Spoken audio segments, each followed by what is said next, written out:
আসসালামু আলাইকুম। সবাইকে স্বাগত জানাচ্ছি দ্য হায়দার্স টক শো এর আজকে ষষ্ঠ পর্বে। আমরা এই টক শোর মাধ্যমে চেষ্টা করি সমসাময়িক নানা বিষয়, পাশাপাশি আইনের বিভিন্ন দিকগুলো নিয়ে খোলামেলা আলোচনা করার, এবং বিভিন্ন সময়ে আমরা আমাদের এখানে অতিথি হিসেবে আমরা বিভিন্ন সেক্টরে যারা কাজ করেন, আইন নিয়ে কাজ করেন, তাদেরকে এখানে আমরা আমন্ত্রণ জানাই এবং তাদের মতামত নেওয়ার চেষ্টা করি। তো আজকের যে প্রোগ্রামটি আমরা সাজিয়েছি, এই প্রোগ্রামটি আসলে খুবই গুরুত্বপূর্ণ, এবং এটার মধ্যে আমার মনে হয় যারা আইন নিয়ে পড়াশোনা করছে বা আইন নিয়ে প্র্যাকটিস করছে, আইন প্র্যাকটিস করতেছে আদালতে, তাদের সবার জন্য খুবই গুরুত্বপূর্ণ। তো আমাদের আজকের এই 6th এপিসোডের টপিক হচ্ছে importance of moot court in legal education Bangladesh perspective, অর্থাৎ আমাদের বাংলাদেশের আইনি শিক্ষায় যে আইনি যে শিক্ষা ব্যবস্থাটা আছে, সিস্টেমটা আছে, তো তার উপর মুড কোর্টটা কি অবস্থায় আছে, মুড কোর্ট কি ভূমিকা রাখছে। তো এই ক্ষেত্রে আমরা আসলে আজকে একাডেমিক এবং প্র্যাকটিক্যাল বিভিন্ন বিষয়গুলো নিয়ে আপনাদের সামনে তুলে ধরার চেষ্টা করব। তো সেই ক্ষেত্রে প্রথমে আজকে আপনাদের অতিথিদেরকে পরিচয় করিয়ে দিচ্ছি। অতিথি হিসেবে প্রথমে আমাদের সাথে যুক্ত হয়েছেন Saida Talukdar Rahi, lecturer, department of law, Comilla university. Rahi, আপনাকে স্বাগত। ধন্যবাদ আপনাকে। আমাদের সাথে অতিথি হিসেবে আরো যুক্ত হয়েছেন Nasmin Jebin Noor, lecturer, department of law and faculty advisor of North South University Law and Mutual Society. স্বাগত নাসমিন জেবিন নূর আপনাকে। থ্যাংক ইউ হায়দার ভাই। Thank you, welcome. আমাদের সাথে আজকে আরো অতিথি হিসেবে যুক্ত হয়েছেন barrister Fariduddin, bar at law, advocate, supreme court of Bangladesh. Barrister Mohammad Fariduddin, আপনাকে স্বাগত আজকে আমাদের এই টক শোতে। তো যেহেতু প্রথমেই আপনাদের সাথে একটা আলোচনা আমরা করে নিয়েছিলাম অনুষ্ঠান শুরুর আগে, যে একাডেমিক এবং প্র্যাকটিক্যাল দুই দিক দিয়ে কিন্তু আমাদের এই আজকের আলোচনাটা মুড কোর্ট নিয়ে। মুড কোর্ট এবং মুড কোর্ট যখন এই একটি শব্দ আমরা আলোচনা করি, যারা শিক্ষকতা পেশার সাথে যুক্ত আছি বা যারা প্র্যাকটিস করছে, তাদের মধ্যে একটা কিন্তু এটার মধ্যে এক ধরনের কেরম যেন একটা চাঞ্চল্য দেখা দেয়, এক ধরনের একটা আগ্রহ দেখা দেয়, এবং এটার প্রতি একটা কিছু বিশেষ কিছু আছে যখন যেটা আমরা করি যারা আইনি পড়াশোনা বা আইন ব্যবসা করছি তাদের সবার। তো এই ক্ষেত্রে আমরা আসলে এই মুড কোর্টের খুঁটিনাটি জানার চেষ্টা করবো, মুড কোর্টগুলোর যে ব্যবহার আমরা কোথায় করতে পারি, এর সিস্টেমটা কি, পদ্ধতিগুলো কি, এবং আসলে এই বিষয়গুলো কেন আমাদের জানা দরকার, সকল সামগ্রিক বিষয় আজকে আলোচনায় আমরা তুলে ধরবো। তো এই ক্ষেত্রে আমি প্রথমেই আজকের আলোচনায় যেতে চাচ্ছি সাইদা তালুকদার রাহি, আপনার কাছে। সাইদা তালুকদার রাহি, আপনার কাছে প্রথম যে আমার জানার যে ইচ্ছা, ওটা হচ্ছে মুড কোর্ট। এটা শব্দটাই শুনছি, মুড কোর্ট। এই কোর্ট বলতে আমরা সবাই জানি আদালত, আর মুড কোর্ট বললে সবাই মনে করি মুড কোর্ট এটা আবার কি, আদালত কোর্ট শুনছি, বা মুড কোর্টটা আসলে আবার কি। তো এই ক্ষেত্রে আমি ইন জেনারেল যারা সাধারণ মানুষ যারা আইন পড়ে নাই, মানে সবার বোঝার সুবিধার্থে যদি আপনি কাইন্ডলি বলেন আসলে মুড কোর্টটা আসলে কি। ধন্যবাদ জানাচ্ছি আপনাকে সুন্দর প্রশ্ন করার জন্য। সাধারণত আপনি যেটা বলেছেন, কোর্ট বললেই আমরা বুঝে থাকি দেওয়ানি বা ফৌজদারি কার্যবিধি প্রয়োগ করা, কিন্তু মুড শব্দটা শুনলে আমরা কিছুটা অবাক হই অথবা কিছুটা ভেবে থাকি যে এই বিষয়টা আসলে কিরকম। তবে বাংলাদেশে বা ইন্টারন্যাশনাল পর্যায়ে যদি আমরা দেখি, যেসব ল স্কুলগুলো আছে তারা সাধারণত সবাই কম বেশি এই শব্দটার সাথে পরিচিত। যদি প্র্যাকটিস করে থাকে তাহলে অবশ্যই অনেক বেশি পরিচিত হয়ে থাকে, আর যদি নাও করে থাকে তারপরেও দেখা যায় ইউনিভার্সিটির যে প্র্যাকটিস করার যে পর্যায়গুলো রয়েছে সেগুলো থেকে তারা কম বেশি শব্দ সম্পর্কে অবগত হতে পারে। মুড কোর্ট কম্পিটিশন বা মুড কোর্ট আমার কাছে যেটা মনে হয়, আমি যেটা বিলিভ করি, this is one kind of art of persuasive advocacy.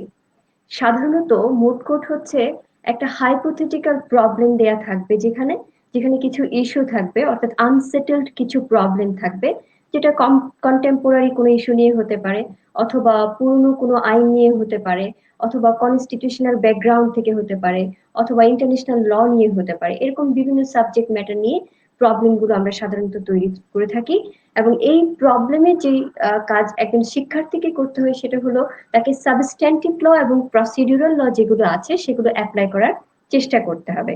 অর্থাৎ যে ইস্যুগুলো রয়েছে সেগুলোকে টার্গেট করে তাকে দেখতে হবে মূল প্রবলেমটা কোথায়, কোথায় গেলে আমি এটার সমাধান পাবো। এই যে প্রবলেমটা আমার কাছে দেওয়া হয়েছে অ্যাজ এ ফ্যাক্ট, সেটা কিভাবে আমি সমাধান করতে পারি। আলটিমেটলি এটাকে আমরা অনেকাংশেই বলে থাকি যে এটা লিগ্যাল আর্গুমেন্ট বা ল নিয়ে যে তর্ক আমরা করছি, সেটার চেয়ে বরং আমার যে স্টেট আছে, আমার যে রাষ্ট্র ব্যবস্থা আছে, সেখানে একটা পলিসি ফর্মুলেশনে হেল্প করা। So this is another name of policy formulation, যেটা আমি পার্সোনালি বিলিভ করে থাকি। ওকে, ধন্যবাদ। আচ্ছা, তো এই ক্ষেত্রে আপনার কথায় যা বুঝছি যে মুড কোর্ট আসলে একটি কাল্পনিক একটি ফ্যাক্ট বা কাহিনী তৈরি করে একটি মামলার মতো তৈরি করা হয়, এবং জি এই মামলার ক্ষেত্রে উভয় পক্ষ পক্ষে বিপক্ষে নানাভাবে তর্ক বিতর্ক করে এটার একটা সলিউশন বের করার চেষ্টা করেন। হ্যাঁ, জি এবং এই ক্ষেত্রে বিচারকরা যে পক্ষ খুব সুচারুভাবে খুব ভালোভাবে তাদের যুক্তিতর্ক তুলে দিতে পারবে তারাই ওই কম্পিটিশনে জয়লাভ করে, এই তো? আচ্ছা, ধন্যবাদ সাইদা তালুকদার রাহি আপনাকে। তো এখনকার যে বিষয়টি আমরা আমরা যাবো তা জানার আগে একটু বললেন যে মুড কোর্টের যে বিষয়টি আমরা বুঝলাম যে আসলে একটা কাল্পনিক একটি ফ্যাক্ট তৈরি করা হয়, কেস তৈরি করা হয়, এবং এই যে কোনো ইন্টারন্যাশনাল ইস্যুর উপর হতে পারে, বিজনেস ডিসপিউটের উপর হতে পারে, এছাড়া কন্টেম্পোরারি প্রচলিত বিভিন্ন যে কোনো বিষয়, কনস্টিটিউশনাল পার্সপেক্টিভ যে কোনো বিষয় নিয়ে হতে পারে, এবং এই ক্ষেত্রে অনেক ধরনের ইনপুট আমাদের যারা পার্টিস গুলো আছে তাদেরকে দিতে হয়। তো এই ক্ষেত্রে আমি এই পর্যায়ে আলোচনার এই পর্যায়ে আমি চলে যেতে যাচ্ছি আমাদের আরেকজন অতিথি নাসমিন জেবিন নূর আপনার কাছে, যে জি আসলে একটু আগে আমাদের সাইদা তালুকদার রাহি বলেছেন যে এই কাল্পনিক ফ্যাক্ট বা কাল্পনিক মামলা তৈরি করা হয় নানা ধরনের বিষয়ের উপর, কনস্টিটিউশনাল টপিকস হতে পারে, ইন্টারন্যাশনাল ইস্যুজও হতে পারে, অন্যান্য বিষয়গুলো হতে পারে। তো এই যে বিষয়গুলো হচ্ছে এগুলো তো আমরা ইউনিভার্সিটি বা কলেজে বা ইনস্টিটিউশন গুলোতে বই বা টেক্সট বুক থেকেও তো শিখতে পারি। তো এটার জন্য আমাদের কারিকুলামে মুড কোর্ট আলাদাভাবে কেন ইনক্লুড করা হলো, বা মুড কোর্টের আচ্ছা জন্য আমরা জানি ইউনিভার্সিটিতে আলাদা একটা সাবজেক্ট বা কোর্স হিসেবেই নিয়ে আসা হয়েছে বিভিন্ন প্রাইভেট এবং পাবলিক ইউনিভার্সিটিতে। এই জিনিসটা যদি একটু আপনি বুঝিয়ে বলেন। জি, thank you so much Haider ভাই। আমার যেটা মনে হয়, যেটা আমার পার্সোনালি আমি মনে করে থাকি, মুড কোর্টটা ঠিক মক ট্রায়ালের থেকে একটু আলাদা। যেটা কারিকুলামে আমরা মক ট্রায়ালটাকে রাখি, যেখানে হচ্ছে স্টুডেন্টরা হয়তো বা ট্রায়াল প্রসিজিওর গুলো কিভাবে করতে হবে, কিভাবে তারা কোর্টে দাঁড়াবে, কিভাবে তারা আর্গুমেন্ট সেট করবে, ডকুমেন্টস প্রিপেয়ার করবে, সেটা শিখছে। কিন্তু মুড কোর্টটা যখন তারা করছে, ডেফিনেটলি যখন আমরা মক ট্রায়াল করছি, তখন আমরা তাদেরকে একটা গদবাঁধা নিয়মের মাঝখানে এনে দিচ্ছি। মুটিংটাও কিছুটা একটা মানে স্পেসিফিক রুলস এর মাঝখান দিয়ে যায়, কিন্তু এখানে না স্টুডেন্টদের মানে তাদের যে ক্রিয়েটিভিটি আছে সেটাকে নার্চার করে একটা স্কোপ তারা পেয়ে যাচ্ছে। কারণ যখন আপনি তাদেরকে একটা প্রবলেম দিচ্ছেন, ওই প্রবলেমটা শুধুমাত্র তারা পড়ছে না, প্রবলেমটা থেকে তারা ওই প্রবলেমের সাথে যে রেলিভেন্ট লস গুলো আছে সেটা তারা বের করছে, তারা ওইটা নিয়ে রিসার্চ করছে। মুড কোর্টে 3 জন মেম্বার থাকে, 2 জন থাকে হচ্ছে মুটার, একজন থাকে রিসার্চার। ম্যাক্সিমাম কম্পিটিশন এই এই ফর্মুলেশনেই হচ্ছে হয়ে থাকে। তো রিসার্চারের কাজ রিসার্চ করা ডেফিনেটলি, কিন্তু তার মানে না যে মুটাররা কোনো রিসার্চ করে না, মুটাররাও কিন্তু অনেক রিসার্চ করছে। তারা এই সাবজেক্টের উপর দেখা যাচ্ছে তাদের প্রচুর পরিমাণে ডেডিকেশন দিতে হচ্ছে। আমাদের যখন আমরা কারিকুলামে নিয়ে আসি, আমরা যখন একটা কোর্স হিসেবে এটাকে আনি, তখন স্টুডেন্টরা ডেফিনেটলি শিখে। প্রাইভেট ইউনিভার্সিটি, আমি শিওর যে ম্যাক্সিমাম ইউনিভার্সিটি যেটা হয় 4 মান্থসে একটা কারিকুলাম থাকে, 4 মান্থসে একটা সেমিস্টার থাকে, এবং ওই 4 মান্থসে তার একটা সাবজেক্ট পড়ছে না, তার একই সাথে 4টা 5টা সাবজেক্ট পড়ছে। যদি আমি এটাকে শুধু একটা কোর্স হিসেবে নেই, তখন কিন্তু স্টুডেন্টরা এটার পিছিয়ে এতটা ডেডিকেশন দিবে না, এটাকে প্যাশন হিসেবে নিবে না। তারা হয়তো বা জানবে, কোনো মতে তারা পড়াশোনা করবে, হয়তো বা একটা গ্রেড পাওয়ার জন্য তারা একটা পরীক্ষা দিবে। কিন্তু মুটিংটা এটা থেকে একটু উপরে। মুটিংটা হচ্ছে একটা স্টুডেন্টকে তার ক্যারিয়ারে ডেভেলপ করার জন্য তৈরি করে দেওয়া হয়। বেসিক্যালি একটা স্টুডেন্ট প্রিপেয়ার হয় যে তারা যখন প্র্যাকটিসে যাবে তখন তারা কিভাবে এই কেসটা নিয়ে আর্গুমেন্টস দিবে, এবং সেটার পিছিয়ে যে সময়টা লাগে সেটা এই 4 মাসের সেমিস্টার আসলে সম্ভব হয় না। সো মুড কোর্টটাকে সবসময় আলাদাভাবে ট্রিট করা আমার মতে যে সব সব ইউনিভার্সিটির জন্য খুব জরুরি। ওকে, এখন কি মনে হয় আমাদের তো মনে হয় সবগুলো ইউনিভার্সিটিতেই কম বেশি আছে, তাই না? পাবলিক প্রাইভেট যদি জি বলি এই ক্ষেত্রে জি জি সব ইউনিভার্সিটি গুলোতেই এই মুড কোর্টকে বিভিন্ন ভাবে নিয়ে আসা হয়েছে। ধন্যবাদ নাসরিন জেবিন নূরকে তার মতামতের জন্য। তো এই ক্ষেত্রে আমি একটু আবার সাইদা তালুকদার রাহির কাছে ফিরে যেতে চাচ্ছি। জি একটু আগে নাসরিন জেবিন নূর বলেছেন যে এটাকে আসলে কম্পালসারি করা হয়েছে কোর্স হিসেবে, যাতে এটা সবাই সিরিয়াসলি নেয় এবং এটাতে এফোর্ট দেয়, কারণ এটাতে ইন ফিউচার তাদের প্রফেশনাল যে তাদের কোয়ালিটি, হ্যাঁ প্রফেশনাল যে কোয়ালিটিটা হবে এটা অনেকাংশেই নির্ভর করে তাদের এই মুটিং কোর্সের উপর ডিপেন্ড করে তাদের পারফরমেন্স। এই ক্ষেত্রে উনি একটু আগে বলেছেন নাসমিন জেবিন যে 3 জন মেম্বার থাকে, 2 জন মোটার এবং 1 জন রিসার্চার থাকে। আচ্ছা, তো এই ক্ষেত্রে এগুলো ছাড়াও আর কি কি এলিমেন্টস বা মুড কোর্টে আর কি কি আনুষঙ্গিক বিষয়গুলো থাকে তা যদি সংক্ষেপে একটু আপনি তুলে ধরেন আবার ওভারঅল। জি, ধন্যবাদ। ম্যাডাম যেটা বলেছেন আমি সেটার সাথে একটু অ্যাড করতে চাচ্ছি। প্রকৃতপক্ষেই মুড কোর্ট আসলে আমরা যে সচরাচর ডিবেট বা পাবলিক স্পিকিং বলে থাকি সেগুলোর চেয়ে অনেক বেশি উপরের ধাপে। এই জন্যই, কারণ আপনি যখন মুড কোর্ট প্র্যাকটিস করছেন আপনি জানতে পারবেন কিভাবে লকে ইন্টারপ্রিট করতে হবে। সুতরাং সেই দক্ষতার জন্য, সেই বিচক্ষণতা অর্জন করার জন্য মুড কোর্টের কোনো বিকল্প নেই। এবার আপনার প্রশ্নে ফিরে আসছি। সংক্ষেপে যদি আমরা বলতে যাই, মুড কোর্ট আসলে এটা খুব স্ট্রাকচারাল ওয়েতেই চলতে থাকে। আপনাকে একটা যথাযথ ফরম্যাট ফলো করতে হবে। ম্যাডাম যেটা বলেছেন সেটা টিম কম্পোজিশনের ব্যাপারে বলেছেন, 3 জন সদস্য থাকে, কিন্তু এই 3 জন সদস্যের টিম ওয়ার্কিং এর মাধ্যমে, টোটাল পারফরমেন্স এর মাধ্যমে আমরা নিশ্চিত হব যে আসলে যে রিলিফ কোর্টের কাছ থেকে যাচ্ছে সেটা পাবে কিনা। তার মধ্যে আমরা দেখব শুরুতেই সাধারণত একজন 2 থেকে 3 জন বিচারক থাকেন যাদেরকে নিয়ে বেঞ্চ গঠন করা বলি আমরা। তাদের এন্ট্রেন্স এর মাধ্যমে সাধারণত মুড কোর্টের যে প্রসিডিং গুলো রয়েছে সেগুলো শুরু হয়। একজন ক্লার্ক থাকে, তিনি অ্যানাউন্স করতে থাকেন কোন কোন পক্ষ মামলাগুলো শুরু করবে। দেন আপনার অ্যাপ্লিক্যান্ট এবং রেসপন্ডেন্ট যারা আছে তারা প্রত্যেকে গো টু ইচ আদার, এটার মাধ্যমে ফর্মালি শুরু হয়। এবং খুব স্বভাবতই আমরা যেটা আমাদের দেশে এবং ইন্টারন্যাশনাল প্র্যাকটিস যেগুলো আমরা করে থাকি সেখানে আমরা দেখব প্রত্যেক মুটারকে কিছু ফর্মাল ল্যাঙ্গুয়েজের মাধ্যমে শুরু করতে হবে এবং শেষটাও করতে হবে ফর্মাল ল্যাঙ্গুয়েজের মাধ্যমে। অর্থাৎ আমি প্রথমত দাঁড়িয়ে কোর্টের কাছে পারমিশন চাইবো, আমি আমার মামলা যেটা এখন উত্থাপন করা হয়েছে কোর্টের কাছে আমি উত্থাপন করতে চাচ্ছি সেটার ব্যাপারে আমি কথা বলতে পারবো কিনা। কোর্টের কাছে পারমিশন চাওয়া, this is number first step. Then court আপনাকে স্বভাবতই, যেটা আমরা বেঞ্চে থাকাকালীন সময় আমরা গ্রান্ট করে থাকি, এর পরের ব্যাপার হচ্ছে আপনি ফ্যাক্ট নিয়ে কথা বলবেন, অর্থাৎ আপনার প্রবলেম নিয়ে কথা বলছেন, জেনারেল ফ্যাক্ট নিয়ে কথা বলবেন।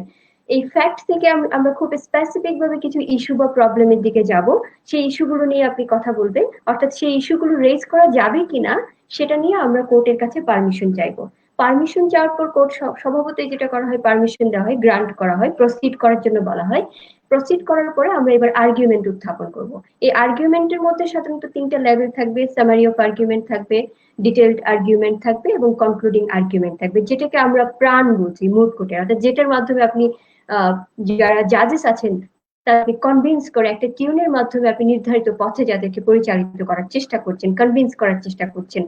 দেন সর্বশেষ যেটা হয়, দুটো পক্ষ তারা তাদের রিভার্টাল বলি আমরা যেটাকে। এই স্টেজটা হচ্ছে জাস্ট আর্গুমেন্ট করা, অর্থাৎ এতক্ষণ ধরে আপনি যে কথাগুলো বলেছেন অ্যাপ্লিকেন্ট হিসেবে অথবা রেসপন্ডেন্ট হিসেবে, যারা আমাদের বিপরীত পক্ষ হিসেবে যারা আছে তারা যে কথাগুলো বলছে, যে লিগ্যাল আর্গুমেন্ট গুলো দিয়েছে, ফ্যাকচুয়াল যে অ্যানালাইসিসটা করছে, সেটা আমি কতটুকু রিভার্ট করবো। এই রিভার্টাল পয়েন্টের পরে আসছে আপনার প্রেয়ার সিঙ্কিং করা, যেটার মাধ্যমে সর্বশেষ আমরা মুড কোর্টের সমাপ্তি দেখে থাকি। This is overall general structure of mooting. আচ্ছা, তো এই ক্ষেত্রে আমার একটা জানার ইচ্ছা হচ্ছে যে আপনি বলেছেন যে মুটিং বা মুড কোর্টে সবসময় কি এক গতানুগতিক ধারার, যদি আমরা বলি যে কনস্টিটিউশনাল কোনো একটা ইস্যুসকে কেন্দ্র করেই একটা ফ্যাক্ট তৈরি করা হলো, কাল্পনিক ফ্যাক্ট, ওটার উপর একটা আর্গুমেন্ট হয়ে গেল, আবার ইন্টারন্যাশনাল ইস্যুস এর উপরও হতে পারে। বাংলাদেশে যে কম্পিটিশন হয় বা ইউনিভার্সিটি গুলোতে নানা ধরনের কম্পিটিশন হয়, ডোমেস্টিক বা ইন্টারন্যাশনাল যে কোনো ভাবে বলি, কোন ধরনের ডিসপিউট গুলোকে জেনারেলি আমরা বেশি প্রেফারেন্স দেই? ধন্যবাদ। এই প্রশ্নটার সাথে একটা প্রসপেক্ট জড়িত আছে, প্রবলেম, চ্যালেঞ্জেস এবং ফিউচার নিয়ে ভাবার একটা বিষয় কিন্তু জড়িত রয়েছে আপনার এই প্রশ্নটার সাথে। আমরা যেটা করে থাকি, কনস্টিটিউশনাল ইস্যুগুলো নিয়ে আমরা প্রবলেম তৈরি করে থাকি। শেষ পর্যন্ত হাইকোর্ট ডিভিশনে কিভাবে যাচ্ছে, how to invoke jurisdiction of high court division, এটা আমাদের জেনারেল একটা টার্গেট হয়ে থাকে আমাদের দেশে। বা পাবলিক বা প্রাইভেট যে বিশ্ববিদ্যালয়গুলো রয়েছে আমরা সাধারণত এই প্র্যাকটিসটাই করে থাকি। সেকেন্ডলি, আমরা ইন্টারন্যাশনাল হিউম্যানিটেরিয়ান ল এর অ্যাপ্লিকেশন নিয়ে কাজ করে থাকি, প্রবলেম গুলো ওভাবেই তৈরি করা হয়। দেন থার্ডলি, এটার সাথে একসাথে যেহেতু ইন্টারন্যাশনাল ল চলে আসে, দুটোকে আমি অ্যাসিমিলেট করতে পারি, ইন্টারন্যাশনাল ল এন্ড হিউম্যানিটেরিয়ান ল একসাথে আসে। তবে যদি ওয়েটলি চিন্তা করি বা অন্যান্য দেশের কথা যদি আমরা ভাবি বা ইন্টারন্যাশনাল যে প্র্যাকটিস গুলো আছে, সেখানে আমরা দেখবো ইনভেস্টমেন্ট ল নিয়ে কাজ হয়, ইন্টেলেকচুয়াল প্রপার্টি ল নিয়ে কাজ হয়, আপনার আরবিট্রেশন নিয়ে কাজ হয়, এছাড়া আপনার বিশেষ করে ইন্টারন্যাশনাল ট্রেড ল, ফরেন ডিরেক্ট ইনভেস্টমেন্ট নিয়ে যে ডিসপিউট গুলো রয়েছে সেগুলো নিয়ে কাজ হয়। এভাবে বিভিন্ন সাবজেক্টকে সাধারণত কানেক্টেড করার চেষ্টা করা হয়, তবে আমাদের দেশে সাধারণত 2 থেকে 3 ধরনের সাবজেক্টকে আমরা সবচেয়ে বেশি ফোকাস করে ওকে, থাকি। ওকে, একটা ধন্যবাদ, ধন্যবাদ চমৎকার করে সংক্ষেপে বুঝিয়ে বলার জন্য। আহ, এই ক্ষেত্রে আমরা একটা কোশ্চেন এসছে, নাসমিন জেবিন নূর একটা কোশ্চেন। জি। আসলে কোশ্চেন যে আসছে, কোশ্চেনটা আসলো যে অবজেক্টিভ তখন, অর্থাৎ মুড কোডের উদ্দেশ্যটা আসলে কি? হ্যাঁ, জাস্ট সংক্ষেপে বলে দেন যে জানতে চেয়েছে একজন যে অবজেক্টিভটা কি আসলে, কেন করা হয় mood court? আচ্ছা, জি, থ্যাংক ইউ সো মাচ জি। ভাই। মুড কোর্টের অবজেক্টিভ হচ্ছে আসলে স্টুডেন্ট, আমাদের যে ল স্টুডেন্ট আছে, আমরা তো থিওরিটিক্যাল যে সেটা আমরা ইউনিভার্সিটিতে শিখে আসছি, কিন্তু প্র্যাকটিসটা অনেক সময় আমাদের শেখা হয়ে ওঠে না। মুড কোর্ট হচ্ছে একটা এরিনা, মুড কোর্ট হচ্ছে একটা প্ল্যাটফর্ম যেখানে স্টুডেন্টরা প্র্যাকটিক্যাল যে নলেজটা আছে, প্র্যাকটিক্যাল যে স্কিলস গুলো আছে ওগুলোকে ডেভেলপ করতে পারে, যেটা কোনোভাবে শুধুমাত্র বই পড়ে, আমি পিনাল কোড পড়ছি, আমি কনস্টিটিউশন পড়ছি, আমি কর্পোরেট ল নিয়ে পড়াশোনা করছি, আমি ল গুলো জানছি কোন সেকশনে কি আছে, কোন প্রভিশনে কি আছে, লটার মানে কোন কোন জায়গায় অ্যাপ্লিকেশন আছে আমি জানি, কিন্তু লটাকে আমি কিভাবে অ্যাপ্লাই করব, কিভাবে আমি এটাকে একটা ফ্যাক্টের সাথে কম্বাইন করব, আর্গুমেন্টস দিব, সেটা কিন্তু আমি কোনোদিন শুধু বই পড়ে ওইটার উপর পড়াশোনা করে বইটা নিয়ে এক্সাম দিয়ে শিখতে পারবো না। সো মুড কোর্টটা হচ্ছে ওই প্ল্যাটফর্ম যেখানে একটা স্টুডেন্ট শুধু ল শিখে আসছে না, লটাকে প্র্যাকটিক্যাল যে প্রবলেমস গুলো আছে সেটাতে কিভাবে অ্যাপ্লাই করতে পারবে, সেটা কিভাবে তারা সলভ করতে পারবে, তারা জাজের কাছে কিভাবে তাদের প্রেয়ারটা সাবমিট করতে পারবে, এই জিনিসটা শেখার জন্য মুড কোর্টটা ডেফিনেটলি খুবই দরকার। ওকে, ওকে, থ্যাংক ইউ নাসমিন জেবিন, সুন্দর করে বুঝিয়ে বলার জন্য। এতক্ষণ আমরা মোটামুটি একাডেমিক যে পাঁচটি কনসেপ্ট, জেনারেল কনসেপ্ট, আসলে মুড কোর্টটা কি, মুড কোর্টের সাবজেক্ট ম্যাটার গুলো কি কি বিষয় নিয়ে এখানে করা হয়, কি কি এলিমেন্টস গুলো থাকে, কারা কারা পার্টিস গুলো থাকেন, এবং আউটপুটটা কি হয়, এবং এটা কি উদ্দেশ্যে মুড কোর্ট প্র্যাকটিস করানো হয়, কোর্স হিসেবে নিয়ে আসা হচ্ছে, এগুলো নিয়ে জানলাম। এবার আমরা একটু এটা প্র্যাকটিক্যাল সিনারিওতে যাওয়ার চেষ্টা করি। এই বিষয়টা, এই প্র্যাকটিক্যাল বিষয়ে একটু জানার জন্য আমরা আমাদের অতিথি ব্যারিস্টার মোহাম্মদ ফরিদ উদ্দিন আপনার কাছে চলে আসলাম। আপনি তো নিশ্চয়ই আমাদের যে দুইজন শিক্ষক আছেন তাদের কথা শুনেছেন, মুড কোর্ট নিয়ে তারা তাদের কনসেপ্ট এবং তাদের বক্তব্য তুলে ধরেছে। আপনার কাছে জানার, আমি যে বিষয়টা জানতে চাই যে আসলে বারবার বলছি প্র্যাকটিক্যাল এক্সপেক্ট বা আমাদের কোর্টে, আমরা প্রথমেই আলোচনা শুরুতে বলছিলাম কোর্ট, আদালত, আদালতে যে বিচারিক প্রক্রিয়া আমরা দেখি বা টেলিভিশনে দেখি বা আমরা কোর্টে যে যে বিচারিক প্রক্রিয়াটা আমরা দেখি, ওটার সাথে আমাদের মুড কোর্টের মানে মুড কোর্টের প্রসিডিউর, হোল প্রসিডিউরের মিল বা অমিল বা সামঞ্জস্য অসামঞ্জস্যতার যে বিষয়গুলোকে আপনি কিভাবে দেখছেন, আর একজন ল স্টুডেন্ট, ল গ্রাজুয়েট হওয়ার পর মুড কোর্টের নলেজ থাকাটা কতটুকু জরুরি তার পরবর্তী প্র্যাকটিক্যাল লাইফে এস্টাবলিশ হওয়ার জন্য? Thank you very much doctor Haider, খুব সুন্দর একটা প্রশ্ন করেছেন। আপনি যদি একটা দেশের আদালতের প্রক্রিয়াকে মুড কোর্টের সাথে পুরোপুরি কম্পেয়ার করার চেষ্টা করেন, সেটা হয়তো কিছুটা সঠিক হবে না। তার কারণ একটা দেশের আদালতের প্রক্রিয়া, সেটাকে মোটা দাগে দুইটা ভাগে ভাগ করা যায়, একটা ট্রায়াল কোর্ট আর একটা অ্যাপেলেট কোর্ট। ট্রায়াল কোর্টের প্রসিডিওরটা এবং অ্যাপেলেট কোর্টের প্রসিডিওরটা মধ্যে খুব একটা মিল নাই। ফর এক্সাম্পল, ট্রায়াল কোর্টে একটা পার্টি তার ফ্যাক্ট প্রুফ করার চেষ্টা করে, এবং সে ফ্যাক্টটা সে প্রুফ করার চেষ্টা করে by presenting witness and other documentary evidences. সেই ট্রায়াল কোর্টে এক্সামিনেশন চিফ করা হয়, ক্রস এক্সামিনেশন করা হয়, রি-এক্সামিনেশন করা হয়। মোট কথায় বলতে গেলে ফ্যাক্টটাকে এস্টাবলিশ করা হয় ট্রায়াল কোর্টে, এটাকে কোর্ট অফ ফার্স্ট ইনস্ট্যান্সে বলে। যখন ট্রায়াল কোর্ট একটা ডিসিশন দিয়ে থাকে, সেই ডিসিশন দ্বারা যদি কোনো পক্ষ সংক্ষুব্ধ হয়ে থাকে, যদি মনে করে থাকে সিদ্ধান্তটা তার পক্ষে আসা উচিত ছিল, তাহলে সে উচ্চতর আদালতে আপিল করতে পারে, যদি কোনো পার্টিকুলার স্ট্যাচুটে তাকে সে আপিলের অধিকারটা দেওয়া হয়ে থাকে।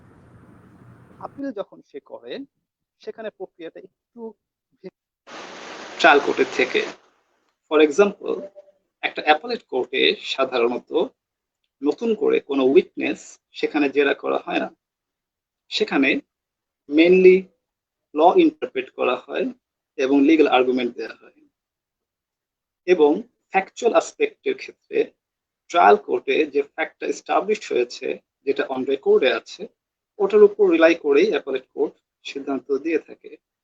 এখন আপনি যদি বলেন যে আমাদের দেশের বিদ্যমান আদালতের যে পদ্ধতি এটার সাথে মুট কোর্টের কতটুকু মিল আছে, তাহলে আমি বলবো মুট কোর্টের সাথে ট্রায়াল কোর্টের পদ্ধতির কোনো মিল নেই, কিন্তু মুট কোর্টের সাথে অ্যাপেলেট কোর্ট প্রসিডিংস এর মিল আছে। কি কি মিল আছে? একটা অ্যাপেলেট কোর্টে যখন একজন লয়ার তার আপিল সাবমিট করে, তখন সে তার পক্ষে লিগ্যাল আর্গুমেন্ট দিয়ে থাকে, এবং এই লিগ্যাল আর্গুমেন্ট উপস্থাপন করার জন্য উনি তার লিগ্যাল যে অথরিটিজ আছে, সেগুলো কেস ল হতে পারে, স্ট্যাচুট হতে পারে, সেগুলো সে সাইট করে এবং সেগুলোর উপর সে নির্ভর করে। এখন মুট কোর্টে কি হয়ে থাকে? মুট কোর্টে আমার প্রিভিয়াস গেস্ট যারা আছেন তারা খুব সুন্দর করে বুঝিয়ে বলেছেন যে মুট কোর্টে দুটা পক্ষ থাকে, সাধারণত তাদেরকে অ্যাপেলেন্ট মোটরস, রেসপন্ডেন্ট মোটরস বলে, এক্সেপশনালি অ্যাপ্লিকেন্ট মোটরস হতে পারে। তো একটা হাইপোথেটিক্যাল কেসে একজন অ্যাপেলেন্ট মোটর আছে, তারা সেই হাইপোথেটিক্যাল কেসটাকে রিসার্চ করে, এরপর অ্যানালাইসিস করে, এরপর তারা তাদের রিটার্ন সাবমিশন ড্রাফট করে এবং রিটার্ন সাবমিশনটাকে মেমোরিয়ালস বলা হয়। তারপর তারা একজন মুট জাজের সামনে তাদের ওরাল প্রেজেন্টেশনটা সাবমিট করে থাকে। এখন এই ওরাল প্রেজেন্টেশনটা সাবমিট করার সময় ওনার যারা অ্যাপেলেন্ট মোটরস আছে তাদের এটা মাথায় রাখতে হয় যে রেসপন্ডেন্ট মোটরস যারা আছে তারা একটা কাউন্টার আর্গুমেন্ট দিবে, এবং এই ওরাল প্রেজেন্টেশন তারা যখন প্রেজেন্ট করে তখন জাজেসরা কিছু প্রবিং কোশ্চেন করে। সেই কোশ্চেন গুলো রেসপন্ড করার জন্য একজন মোটরসকে সবসময় প্রিপেয়ার থাকতে হয়। তো তাহলে এই প্রসেস গুলো আমাদের অ্যাপেলেট কোর্টের যে প্রসিডিউরটা আছে সেটার সাথে মিল আছে, কিন্তু যে জায়গায় অমিল আছে সেটা হচ্ছে যে আলটিমেটলি অ্যাপেলেট কোর্টে, একটা রিয়েল কোর্টে একজন লয়ার যখন সাবমিট করবে তার কেস, তখন তার আলটিমেট পারপাস থাকে to win the case. So একজন অ্যাপেলেন্ট লয়ার সে কখনো চিন্তা করে না যে he will gain some points for score, but mooting এ যখন একজন মুট জাজ তার সামনে যারা মুটার্স আছেন তাদেরকে অ্যাসেস করে থাকেন, তখন একজন মুট জাজ primarily concerned with the skills of the moot, the merit of the case, এটা নিয়ে একজন মুট জাজ থাকে না। So these are the differences. ধন্যবাদ। ধন্যবাদ ব্যারিস্টার ফরিদুদ্দিন। আপনার কথা অনুযায়ী মুট কোর্টে যে ধরনের আমরা ইউনিভার্সিটিগুলোতে বা কম্পিটিশনে আমরা যে ধরনের ফ্যাক্ট বা প্রসিডিউর গুলো দেখে আসে, আমাদের লোয়ার কোর্টের প্রসিডিউরের সাথে আমরা মিল পাই না। আমরা যদি হাইকোর্ট বা অ্যাপিলেট ডিভিশনে যে ধরনের অ্যাক্টিভিটিস বা লিগ্যাল প্রসিডিউর গুলো হয় ওটার সাথে কি আপনি বলতে যাচ্ছেন যে কিছু কিছু মানে মোটামুটি জায়গায় আমরা মিল দেখতে পাই, তাই নয় কি? এটাই বলতে যাচ্ছেন? আচ্ছা, মুট কোর্টের পারপাসটাই হচ্ছে যে অ্যাপেলেট কোর্টে যে প্রসিডিউর ফলো করা হয় সেটার সাথে যতটুকু সঙ্গতিপূর্ণ রেখে মুট কোর্টটা করা হয়। মুট কোর্টের পারপাসটাই যেটা, রাইট? কিন্তু আচ্ছা, ঠিক আছে, জি, আচ্ছা আচ্ছা, ধন্যবাদ। আপনার কাছ থেকে একটা গুরুত্বপূর্ণ একটা পয়েন্ট আমরা নিয়ে আসলাম। ধন্যবাদ জনাব ফরিদ। আমরা এখন আমাদের আলোচনার জন্য আমি আবার আমাদের সাইদা তালুকদার রাহি আপনার কাছে ফিরে আসছি। একটা কোশ্চেন এসছে, কোশ্চেনটা হচ্ছে মুট কোর্ট যখন কোন কম্পিটিশন বা মুট কোর্ট যখন প্রসিডিউর পরিচালনা করা হয়, সাধারণত কোন কোন ইস্যুস গুলির উপর ফোকাস করা উচিত? মুট কোর্টে কোন কোন বিষয়গুলোর উপর ফোকাস করা উচিত? সাধারণত মুট কোর্টে আমরা দুটো পার্ট দেখি, একটা হচ্ছে আপনার রিটেন পার্ট যেটাকে আমরা মেমোরিয়াল সাবমিশন বলি, এবং আরেকটা পার্ট হচ্ছে ওরাল সাবমিশন। সাধারণত দুটোর নাম্বারিং যে ক্রাইটেরিয়া আছে ভিন্ন, তারপরেও আমরা বলি দুটোতেই সাধারণত আমাদের একটু গুরুত্ব দেওয়া উচিত, কারণ ইন টোটাল যে ফলাফলটা আসবে সেটি হলো দুটোকে যোগ করেই ফলাফলটা আসবে, সুতরাং সেক্ষেত্রে দুটোকেই গুরুত্ব দিয়ে দেখা উচিত।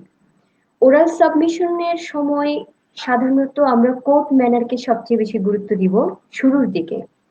দেন আমাদেরকে যে কাজটা করতে হবে সেটা হলো, আমি যখন আর্গুমেন্ট রেজ করছি, কেস সাইটেশনের ব্যাপারে আমাদেরকে সবসময় সতর্ক থাকতে হবে।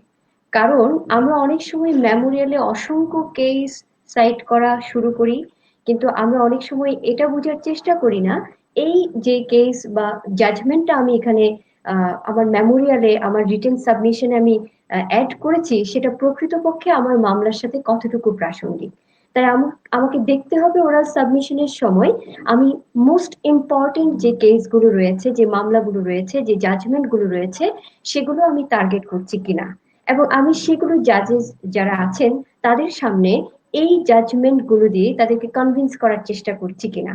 সাধারণত মার্কিং এর অধিকাংশ আহ, বিষয়টা নির্ভর করে আপনার আর্গুমেন্ট রেজ করার উপর। সুতরাং আর্গুমেন্ট যখনই আমি করতে যাব আমাকে দেখতে হবে যে স্ট্যাটিউট গুলো আমি ফলো করছি প্রকৃতপক্ষে এটা রিলিভেন্সি কতটুকু, যে মামলাটা আমি এখানে অ্যাড করছি সেটা রিলিভেন্সি কতটুকু, এইটুকু যদি একজন মোটার খুব গুরুত্বের সাথে দেখে তাহলে অবভিয়াসলি খুব ভালো করা যাবে বলে আমরা আশা করছি। আহ, ধন্যবাদ রাহি আপনাকে। এই পর্যায়ে আমি একটু ফিরে যেতে চাচ্ছি আমাদের আরেকজন অতিথি নাসরিন জেবিন নূর আপনার কাছে। আহ, জি ভাই।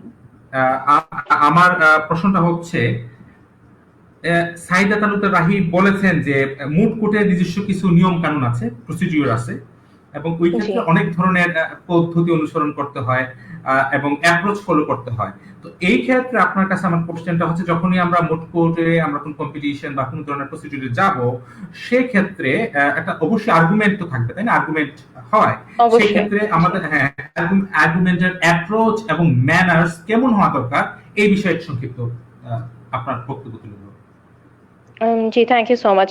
তার আগে আমি একটু বলি, আমি ফরিদ, যখন আমরা মুড কোর্টের ফ্যাক্ট পাই, ম্যাক্সিমাম ফ্যাক্টে কিন্তু এরকমই থাকে যে এখন হচ্ছে এই টপিকের উপর আপিল করতে হবে। সো আপিলের যে প্রসিজার, এটার সাথে আমাদের মুড কোর্ট গুলো আসলে অনেকাংশেই মিল আছে, হয়তো সম্পূর্ণ মিল নেই ডেফিনেটলি, না হলে এটাকে আমরা মুড কোর্ট বলতাম না, এটাকে আমরা কাল্পনিক কোর্ট হিসেবে কাউন্ট করতাম না। কিন্তু ট্রায়াল কোর্টের থেকে মুড কোর্ট হচ্ছে আপিলের যে কোর্ট আছে তার সাথে কিছুটা প্রসিজারাল মিল আছে। কিন্তু মুড কোর্ট যখন হচ্ছে, যেটা আপনি বললেন যে আমাদের কিছু ফর্মালিটি, এবং আপুও বলেছে ফর্মালিটি মানে ফলো করতে হচ্ছে, তার মধ্যে কিছু ম্যানার্স আছে। যেমন আপু শুরু থেকে মনে হয় কিছু ম্যানার্স এর কথা বলেছিল, যেমন জাজ আসলে হচ্ছে তাদেরকে দাঁড়াতে হবে, রেসপেক্ট দেখাতে হবে কোর্টের কাছে, যখন তারা সাবমিশন দিবে তখন তাদের যে ভয়েসটা আছে সেটা টোনটা থাকতে হবে এরকম যাতে সেটা কোনোভাবে মানে খুব লাউড পিচে না চলে যায়, যেটা ডিসরেসপেক্টফুল মনে হবে কোর্টের কাছে, জাজদের কাছে। তারা যখন কোন একটা নতুন টপিক অ্যাড্রেস করতে চাচ্ছে তখন তাদের এক ধরনের মানে ভয়েস একটা চেঞ্জ থাকতে হবে, কারণ যখন আমি একটা কিছু বলছি, আমি যদি কোনো একটা পয়েন্টকে অ্যাড্রেস করতে চাই তখন আমার কি লাগবে, আমার লাগবে হচ্ছে তিনজন জাজ যারা বসে আছেন বা চারজন জাজেস যারা বসে আছেন তাদের ফুল অ্যাটেনশন আমি সিক করছি। তো তখন তাদেরকে অ্যাড্রেস করা, কোনো কোনো জায়গায় কোনো কোনো মুড কোর্টে আমরা ইওর এক্সেলেন্সিস বলে থাকি, কোথাও কোথাও আমরা লর্ডশিপস বলে থাকি, এক একটা কম্পিটিশন এক এক রকম হচ্ছে আপনার ফর্মালিটি ডিমান্ড করে, বাট তাদেরকে বারবার অ্যাড্রেস করতে থাকাটা রিজন থাকে যে তাদের অ্যাটেনশন আমরা সিক করছি। কারণ অনেক সময় হতেই পারে একজন জাজ অনেকক্ষণ ধরে বসে আছেন, একই রকম কথা শুনে যাচ্ছেন, তাদের অ্যাটেনশন হয়তো বা তখন ফুল কনসেন্ট্রেশন তাদের নাও থাকতে পারে। সো এটা সিক করার জন্য কিছু ফর্মালিটি আমরা হয়তো আমাদের স্টুডেন্টদেরকে শিখিয়ে দিই যে আপনারা যখন একটা ইম্পর্টেন্ট টপিক অ্যাড্রেস করছেন খেয়াল রাখেন যে জাজরা আপনার দিকে তাকিয়ে আছে কিনা, যদি না থাকে তাহলে তাদেরকে your lordships, may I have your attention your lordships, অথবা কোনো একটা কিছু বলে তাদের অ্যাটেনশন সিক করা। দেন হচ্ছে আমরা মাচ অবলাইজড ওয়ার্ডটা ইউজ করে থাকি, আমরা থ্যাংক ইউ বলি না, আমাদেরকে যখন কোয়েশ্চেন করে কোয়েশ্চেনের সাথে সাথে স্টুডেন্ট থেকে বলতে হয় মাচ অবলাইজড ইউর এক্সেলেন্সিস বা মাচ অবলাইজড ইউর লর্ডশিপস। আমরা থ্যাংক ইউ ওয়ার্ডটা এখানে ইউজ করতে পারি না। আমরা যদি কোনো আনসার না দিতে পারে কোনো স্টুডেন্ট তখন I beg your pardon your Excellency's, কিছু ওয়ার্ড, এই ওয়ার্ড গুলো না আসলে ফর্মালিটির মধ্যেই পড়ে যাচ্ছে, কারণ এগুলো ছাড়া মুটিং আসলে মুটিং হয় না। এবং সে যখন শুরু করবে তাকে পারমিশন নিতে হবে। একটা মুড কোর্টে একজন মুটার এসে দাঁড়িয়ে বা একজন অ্যাপিলেন্ট বা রেসপন্ডেন্ট এসে দাঁড়িয়ে সে সাথে সাথে স্টার্ট করতে পারবে না। তাকে পারমিশন নিতে হবে জজের কাছ থেকে, যা সে কি কথা বলা শুরু করতে পারবে কিনা, জজরা কোনো কোয়েশ্চেন করবে কিনা এটাও তাকে বারবার খেয়াল করতে হবে। যখন জজরা কোয়েশ্চেন করবে কোয়েশ্চেনটা ঠিক মতো শুনতে হবে, দেন কোয়েশ্চেনের আনসার দিতে হবে। জজের কথার মাঝখানে ইন্টারাপ্ট না করা, কোয়েশ্চেন শোনার পরে সেটার জন্য জজকে হচ্ছে মাচ অবলাইজ বলে অ্যাড্রেস করা, আবার আনসার দেওয়ার পরে সে তার আর্গুমেন্টসে ফেরত যাবে তখনও তাকে একবার পারমিশন সিক করতে হয় যে ফার্দার কোনো কোয়েরিজ আছে কিনা, যদি না থাকে তাহলে আমি আমার আর্গুমেন্টসে ফেরত যেতে চাই। এবং যখন সে মিটিং শেষ করে চলে যাবে, তার সেকেন্ড যে আপনার টিমমেট আছে তাকে যখন সে কল করতে চাচ্ছে, তার আগেও জজের কাছে পারমিশন নিতে হয় যে আমি কি আমার কেসটা এখানে শেষ করতে পারি কিনা, আমি আমার নেক্সট মুটারকে এখন আসতে বলতে পারি কিনা। সো এই বেসিক ফর্মালিটি মুড কোর্টে কাউন্ট করা হয়, কারণ ফর্মালিটির জন্য কিন্তু আলাদা একটা নাম্বারিং মানে ক্রাইটেরিয়া থাকে। অনেক সময় আর্গুমেন্ট খুব ভালো হচ্ছে, কিন্তু এই বেসিক ফর্মালিটি না করার জন্য, ফলো না করার জন্য কিন্তু মুটাররা নাম্বারে কিছুটা হলেও পিছিয়ে যেতে পারে। সো আর্গুমেন্ট যেরকম ইম্পর্টেন্ট, সেই সাথে আপনার এই ফর্মালিটি গুলো, ম্যানার্স গুলো কিন্তু ইকুয়ালি ইম্পর্টেন্ট। হয়তোবা খুবই মানে সিম্পল কিছু ম্যানার, কিন্তু অনেক সময় এগুলো ম্যাটার করে ফেলে। দুইটা টিম যখন ইকুয়ালি আপনার স্ট্রং থাকে তাদের আর্গুমেন্টে, তখন এই ম্যানার গুলোই না তাদের ওই ডিফারেন্সিয়েটটা তৈরি করে দেয় দুইটা টিমের মাঝখানে। ওকে, আচ্ছা, এই ক্ষেত্রে আমি দুজনের কাছেই প্রশ্ন রাখতে চাচ্ছি। দুজনই শিক্ষকতার সাথে আছেন। আমাদের যে ব্যারিস্টার সাহেব উনি বলেছেন যে লোয়ার কোর্টের প্রসিডিউরের সাথে মুড কোর্টের প্রসিডিউরের কোনো মিল নেই। এটা কি আসলে কি সম্ভব কিনা, কোনো না কোনো ভাবে এক নতুন পদ্ধতি অবলম্বন করে লোয়ার কোর্টের যে অ্যাটমসফিয়ার, যে পদ্ধতি, ওটাকে মুড কোর্টে নিয়ে আসা যায় কিনা, এটা কি সম্ভব? আমি প্রথমেই নাসমিন জেবিন নূর আপনার কাছে শুনতে যাচ্ছি, তারপর আমি সাইদাত আলমকে রাইতে চাই। কি মনে হয়? থ্যাংক ইউ ভাইয়া। আসলে লোয়ার কোর্টে যেটা হয়ে থাকে, যেখানে আমরা উইটনেস দেখে ডাকি, আমরা এক্সামিনেশন করি, ক্রস এক্সামিনেশন করি, মুড কোর্টে এটা পসিবল না। মুড কোর্টে আমরা কখনো কোনো উইটনেসকে ডাকতে পারবো না, আমরা তাকে এক্সামাইন করতে পারবো না, ক্রস এক্সামিনেশন রি এক্সামিনেশনের কোনো স্কোপ থাকে না। আমাদেরকে এখানে করতে হয় যে কেসের উপর বা বিভিন্ন স্ট্যাটিউটস এর উপর, বিভিন্ন ল এর উপর হচ্ছে আমাদের আর্গুমেন্টস গুলোকে প্লেস করতে হচ্ছে, যেটা ওয়েল সেটেল থাকে। আমরা ডকুমেন্ট গুলো হয়তো এভিডেন্স হিসেবে এনে সাবমিট করি, কিন্তু আমরা উইটনেস হিসেবে কাউকে এখানে কল করতে পারছি না, আমরা এখানে কোনো ম্যাটেরিয়াল এভিডেন্স আনতে পারছি না। সো ট্রায়াল কোর্টে যেটা হয়ে থাকে সেটা পুরোপুরি ফলো করা কখনোই মুড কোর্ট আসলে পসিবল হবে বলে আমার মনে হচ্ছে। আচ্ছা আচ্ছা, এই বিষয়ে রাখি আপনার বক্তব্য। ধন্যবাদ। এটা আসলে খুব ক্রিটিক্যাল একটা প্রশ্ন হয়ে যাচ্ছে, কারণ অনেকেই এই ধরনের কনফিউশন অনেকের মনেই থাকে, প্রকৃতপক্ষে আসলে মিলটা কোথায়। মিল অনেক জায়গায় আছে। আমি অমিলের কথা বলছি এবং ম্যাডামের সাথে একটু অ্যাড করতে চাচ্ছি যে বাস্তবে আসলে মুড কোর্টে আমরা একেবারে ফর্মাল প্রসিডিউর যেটা আমাদের লোয়ার কোর্টে ফলো করা হয় সেটা করতে পারি কিনা। আপনি দেখবেন প্রথমত ক্রস এক্সামিনেশনের যে কথাটা ম্যাডাম বললেন, আমরা আসলে মুড কোর্টে কখনোই এভাবে ক্রস এক্সামিন করতে পারি না। এটা আমরা মক ট্রায়ালে করতে পারি, যেটা আমরা স্টুডেন্টদের জন্য সাধারণত একটা কোর্স হিসেবে অ্যাড করি, দেন তারা জানতে পারে কিভাবে ক্রস এক্সামিন করবে। এটা আপনি যদি মুটিনি করতে চান, মুড কোর্ট কম্পিটিশনে করতে চান, তাহলে সেটা আসলেই সম্ভব না, কারণ এখানে টাইম ম্যানেজমেন্টের একটা বিশাল ব্যাপার রয়েছে, because this is competition. Then secondly, আমরা যখন ডকুমেন্ট প্রডিউস করার ব্যাপারে আসি, আমরা দেখবো লোয়ার কোর্টে সাধারণত আমরা আগে থেকেই দলিল সাবমিট করছি, আমার বিপরীত পক্ষ আগে থেকেই জানতে পারছে। এখানে কিছুটা মিল আছে।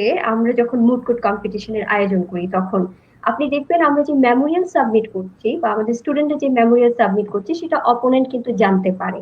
সুতরাং ডকুমেন্ট আগে থেকে দেখার একটা বিশাল অপশন রয়েছে। আপনি কোন কোন আর্গুমেন্ট গুলো সাইড করতে পারেন সেটা জানার পূর্ণ অধিকার আপনাকে সিভিল প্রসিডিউর যেমন দিয়েছে, ঠিক একইভাবে মুড কোর্টের প্রসিডিউর গুলো আপনাকে দিয়েছে।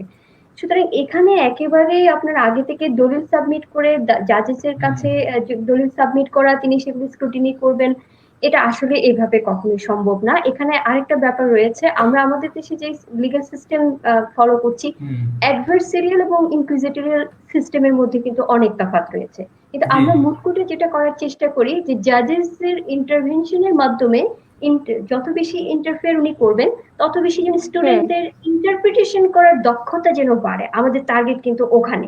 শুধু একটা ফ্যাক্ট সে জানলো, কিছু ল সে ওখানে সাইড করে চলে আসলো, ব্যাপারটা সেখানে না। আর প্র্যাকটিক্যালি অনেক কিছু মিল আছে, কারণ বাস্তব কোর্টে আপনি দেখবেন শেষ পর্যন্ত কিন্তু আমাদেরকে কিন্তু আর্গিউ করে কিন্তু আমাকে কোর্টের কাছ থেকে রিলিফ নিয়ে আসতে হয়। আমার একজন শিক্ষার্থীকেও কিন্তু শেষ পর্যন্ত তাকে কিন্তু রিভার্ট করে আমাকে কনভিন্স করতে হবে আসলে সে যে রিলিফটা চাচ্ছে কোর্ট সেটা দেওয়ার এখতিয়ার রাখে কিনা। সো এখানে পার্থক্য আছে, তবে আচ্ছা, ফুললি এটা ফরম্যাট এখানে একটি কোশ্চেন আছে, আপনারা দুজনেই আশা করি উত্তর দিবেন। কোশ্চেনটা হচ্ছে, যদি ইউনিভার্সিটিগুলোতে বা কলেজগুলোতে কোন সিভিল কেস বা কোন ক্রিমিনাল কেসের উপর নরমালি কোর্টে আমরা যে প্রসিডিউরটা, legal procedure, penal code, CrPC, CPC use করে আমরা যে নরমাল প্রসিডিউর চালাই, ওটার উপর ভিত্তি করে কি কোন ধরনের মেকানিজম বা কোর্ট একটা পদ্ধতি নিতে পারে কিনা ইউনিভার্সিটিগুলোতে, যে ওই ট্রেনিংটাই যেন এখানে ইউনিভার্সিটিতে হয়ে যায়, তারা যে প্র্যাকটিক্যাল লাইফে যাবে ওই ট্রেনিং গুলো যাতে ইউনিভার্সিটিতে লেভেলে হয়ে যায়, তো সেই প্রক্রিয়াটাকে কি আমরা মুভ কোর্ট বলতে পারি কি পারি না, এটা ছিল কোশ্চেন। কে বলবে আনসার কে দিবে? আচ্ছা, হ্যাঁ, আমি শুরু করবো। হ্যাঁ, জি জি, থ্যাংক ইউ ভাইয়া। যেমন আমি নর্থ সাউথের কথাই বলি, নর্থ সাউথে আমাদের একটা কোর্স আছে যেটাকে আমরা মক ট্রায়াল বলে থাকি। সেখানে যেটা হয়ে থাকে, আমরা যারা পিনাল কোড পড়াচ্ছি বা যারা আমরা সিআরপিসি পড়াচ্ছি, সিপিসি পড়াচ্ছি, আমরা তাদেরকে থিওরিটিক্যাল নলেজের সাথে সাথে আমরা হয়তো তাদেরকে প্রবলেমেটিক কোয়েশ্চেন দিয়ে থাকি যেটা তারা সলভ করছে, কিন্তু তখন পর্যন্ত এটা কাগজে কলমে হচ্ছে, তারা হয়তো আর্গুমেন্টের স্কোপ পাচ্ছে না। কিন্তু যখন তারা মক ট্রায়াল কোর্সটাতে যাচ্ছে তখন কিন্তু তারা এই ধরনের প্রবলেম গুলা প্র্যাকটিক্যালি ডিল করা শুরু করছে। মানে আমি বলছি না কোর্টে গিয়ে, কিন্তু কোর্টে আমরা কোর্ট ভিজিট করে আনছি, আমরা হয়তো বিভিন্ন মানে যারা প্র্যাকটিস আছেন এমন মানুষদেরকে আমরা নিয়ে আসি যাতে তারা শিখতে পারে। তো পিনাল কোড রিলেটেড প্রবলেম বলেন বা আপনার আমাদের কন্ট্রাক্ট ল রিলেটেড ইস্যুস গুলো বলেন, সেটা মক ট্রায়ালে আমরা বেসিক্যালি ডিল করি। কিন্তু যখন আমরা মুটিং এ চলে আসি তখন আমাদের কনসেন্ট্রেশন আসলে থাকে যে কোন কম্পিটিশন সামনে আছে। যেমন প্রাইস মিডিয়া যদি হয়ে থাকে তাহলে আমরা মিডিয়া ল এর উপর ফোকাস করব। এটা আমরা সব স্টুডেন্টদেরকে হয়তো বা প্রেসার করব না, আমরা হয়তো স্পেসিফিক একটা গ্রুপকে সিলেক্ট করব, তাদেরকে আমরা এটা নিয়ে ট্রেনিং দিব। কিন্তু মক ট্রায়ালটা হচ্ছে জেনারেল সবার জন্য, যে যত স্টুডেন্ট আছে তাদেরকে এই কোর্সটা করতেই হবে, না করলে তারা গ্রাজুয়েশন করতে পারছে না, তাদের গ্রাজুয়েশন হচ্ছে না। আর মুড কোর্টটা হচ্ছে শুধুমাত্র যারা ইন্টারেস্টেড, যারা মনে করছে যে না আমি এই জিনিসটাতে আসতে চাচ্ছি, আমি মুটিং করতে চাচ্ছি, যারা ইন্টারেস্টটা ফিল করছে, যারা এটাকে প্যাশন হিসেবে নিচ্ছে তাদের জন্য। এবং সেখানেও কিন্তু আমরা ডিভিশন রাখি। আমরা একটা টিমকে হয়তো প্রিপেয়ার করছি আপনার অ্যান্টি কারাপশন রিলেটেড একটা কম্পিটিশনের জন্য, যেটা ঢাকা ইউনিভার্সিটিতে হয়ে থাকে। আমরা হয়তো একটা টিমকে প্রিপেয়ার করছি আপনার আগে হ্যান্ডি ডোনার ছিল, এখন তো নেই, জেসাপ এর জন্য। আবার অনেক সময় হয় সার কম্পিটিশন হয়, তখন আমরা একটা টিমকে টার্গেট করছি। সো ওখানে হয় কি আপনার বিভিন্ন ইন্টারন্যাশনাল ল চলে আসে, বিভিন্ন ন্যাশনাল ল যেটা হয়তো আমাদের কারিকুলামে নেই, সেটা নিয়েও কিন্তু কম্পিটিশন থাকে। তখন আমাদেরকে কিন্তু ওইটার দিকে সোল কনসেন্ট্রেশন টুকু দিতে হয়। সো শুধুমাত্র যদি আমরা পিনাল কোড নিয়ে করি, সেটা হচ্ছে আমরা মক ট্রায়ালের উপর ডিপেন্ড করি, যেটা আমাদের ওই একটা আলাদা সাবজেক্ট হিসেবে রাখছি। কিন্তু যখন মুটিং এর ব্যাপারটা আসে তখন আমরা আসলে দেখি যে কোন কোন কম্পিটিশন আছে, ওই রিলেটেড টপিক গুলো আমরা হচ্ছে কনসেন্ট্রেট করার দিকে বেশি ইন্টারেস্ট ফিল করি। আচ্ছা রাহি, আপনি একটু সাপ্লিমেন্ট অ্যাড করতে যাচ্ছেন এই বিষয়ে? জি, ধন্যবাদ। আমি ম্যাডামের সাথে ফুললি এগ্রি, কারণ আসলে আমাদের মুড কোড যখন আমরা প্রবলেম তৈরি করছি তখন আমরা ন্যাশনাল লেজিসলেশনের সাথে সাথে ইন্টারন্যাশনাল লকে আমরা ফোকাস করছি, যেটার কোনো অ্যাপ্লিকেশন কিন্তু আমাদের দেশের লোয়ার কোর্টে নেই। সুতরাং সেখানে আপনি কখনোই এই দুটো জায়গায় আপনি ম্যাচ করতে পারেন না, নাম্বার ওয়ান। নাম্বার টু, যেটা আমরা দেখবো সেটা হলো আমরা যখন মক ট্রায়ালের ব্যবস্থা করছি, 100 মার্কসের একটা কোর্স আমরা রাখছি স্টুডেন্টদের জন্য, এবং সেই কোর্সে সে ফ্যামিলি ম্যাটার্স গুলো ডিল করবে, সিভিল, ক্রিমিনাল সব ধরনের ম্যাটার সে ডিল করার শিখে যাচ্ছে।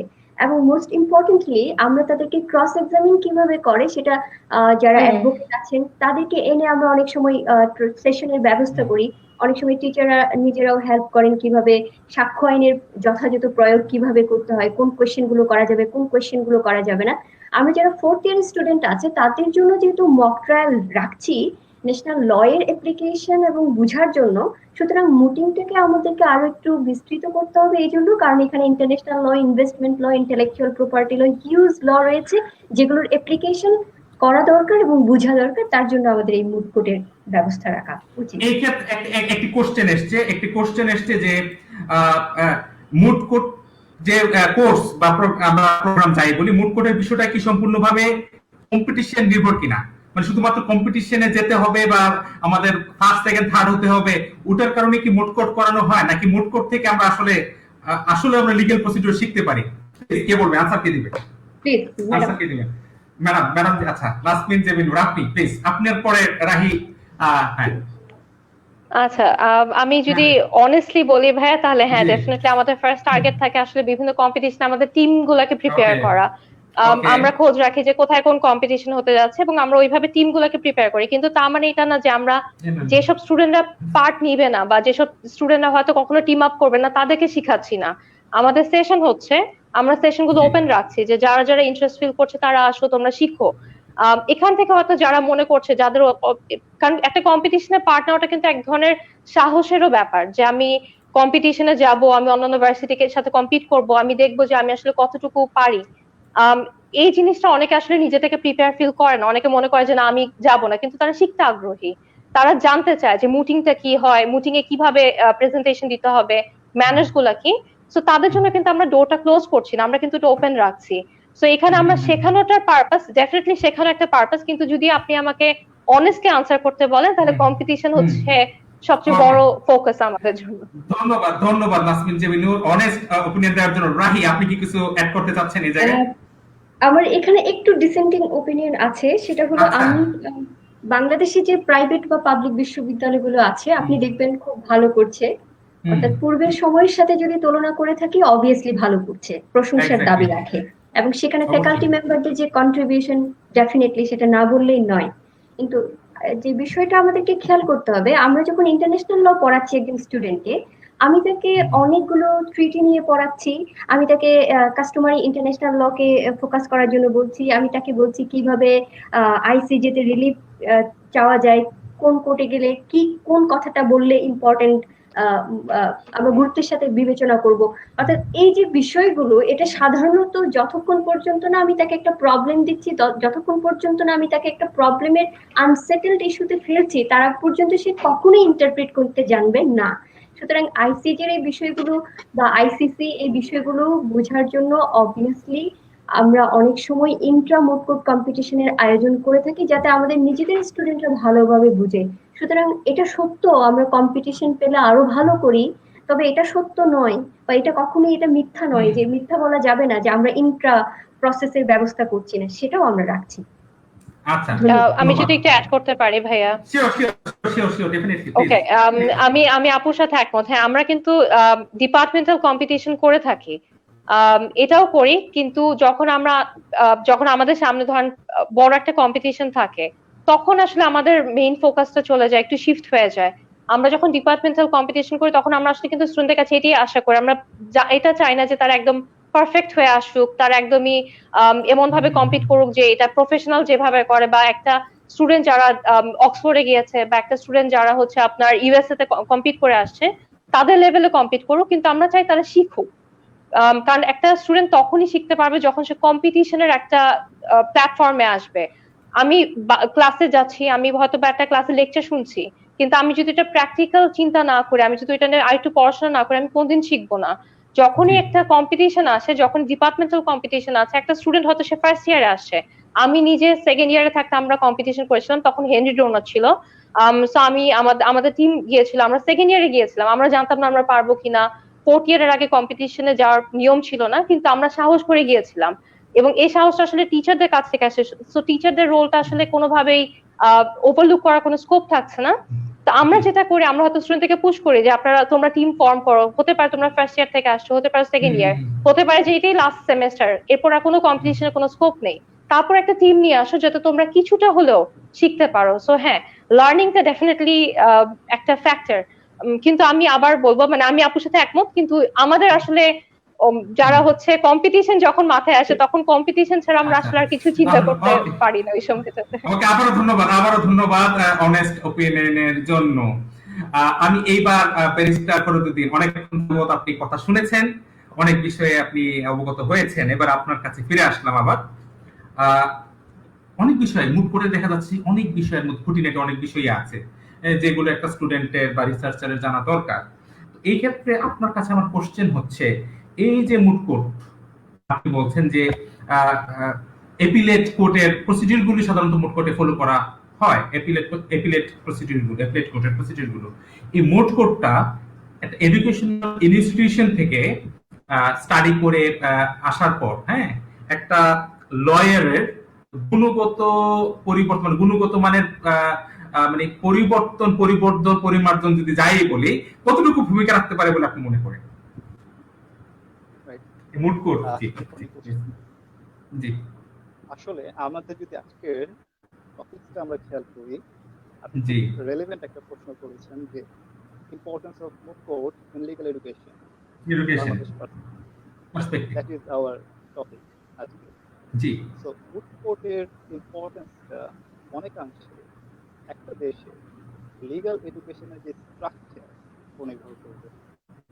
আর একটা দেশের লিগ্যাল এডুকেশনের যে স্ট্রাকচারটা, এটা অনেকাংশে একটা দেশের লিগ্যাল সিস্টেমের উপর নির্ভর করবে। যেমন অলরেডি বলা হয়েছে যে অ্যাডভার্সারিয়াল লিগ্যাল সিস্টেম আমাদের দেশে।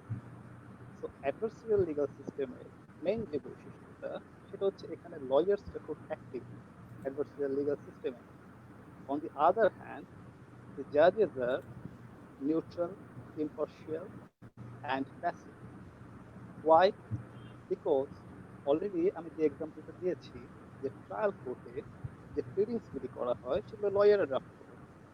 তো সেই প্লিডিংস থেকেই ইস্যু তৈরি করা হয়।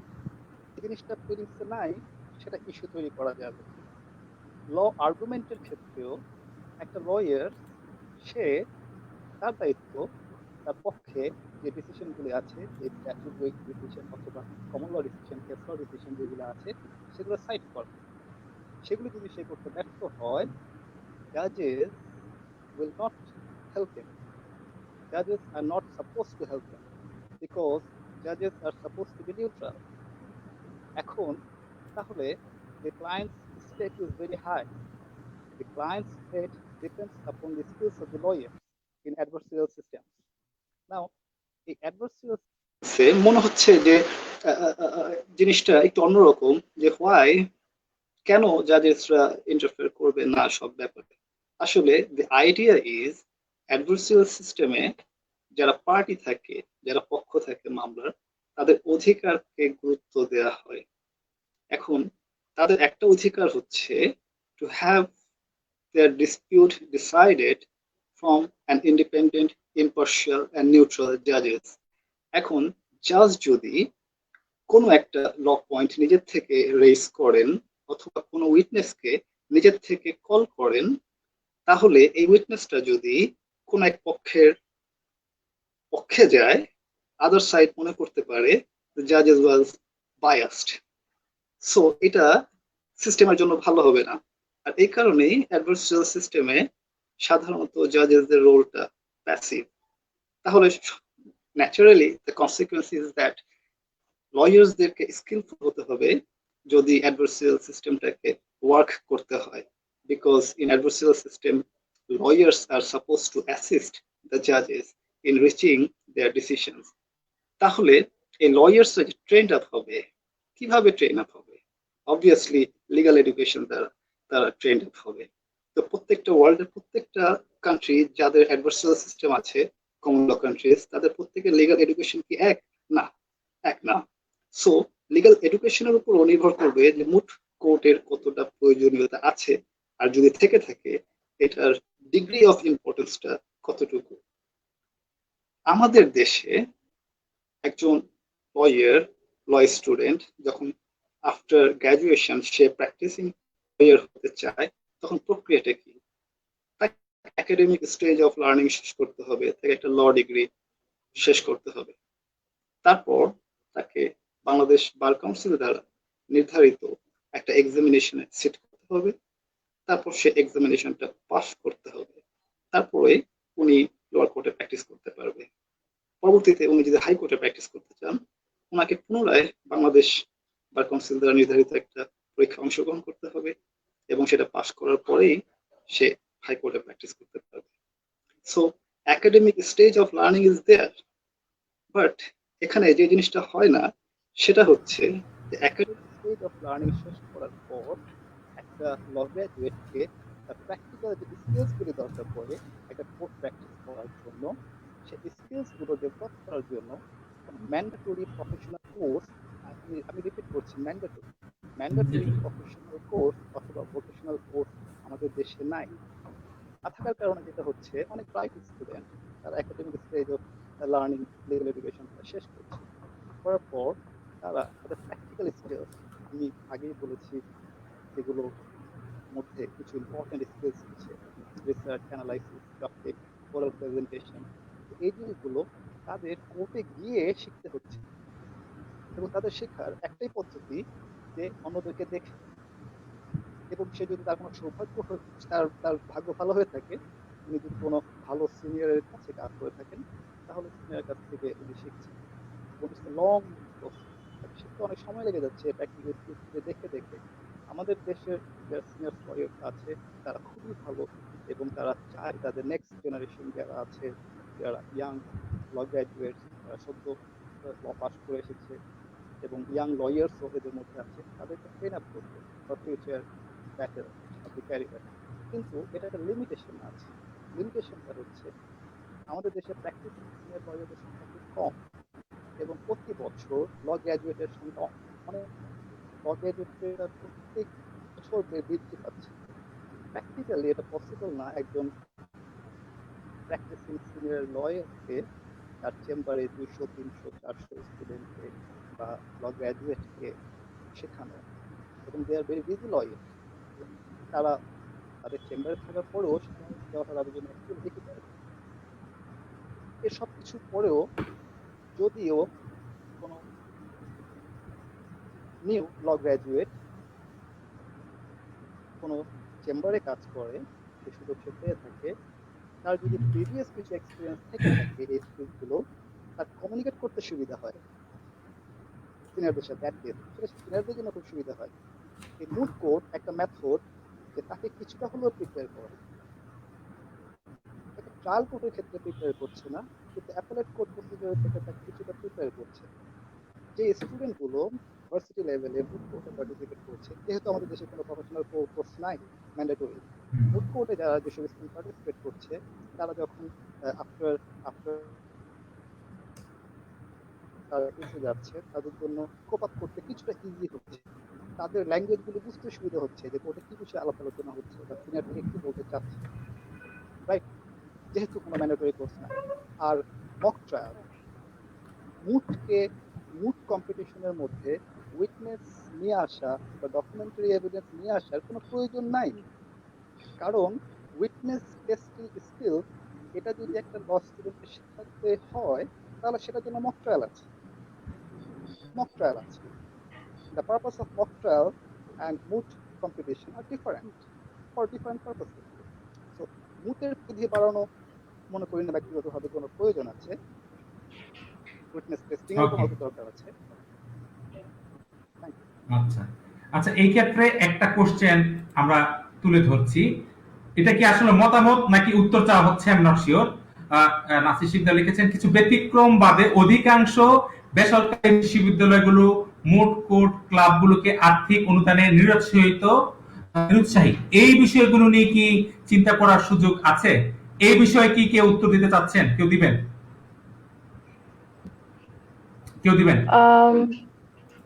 ভাই আরেকবার একটু কোয়েশ্চেনটা করবেন, সরি।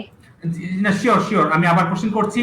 কিছু ব্যতিক্রম বাদে অধিকাংশ বেসরকারি বিশ্ববিদ্যালয়গুলো মুড কোর্ট ক্লাবগুলোকে আর্থিক অনুদানে নিরুৎসাহী। এই বিষয়গুলো নিয়ে কি চিন্তা করার সুযোগ আছে?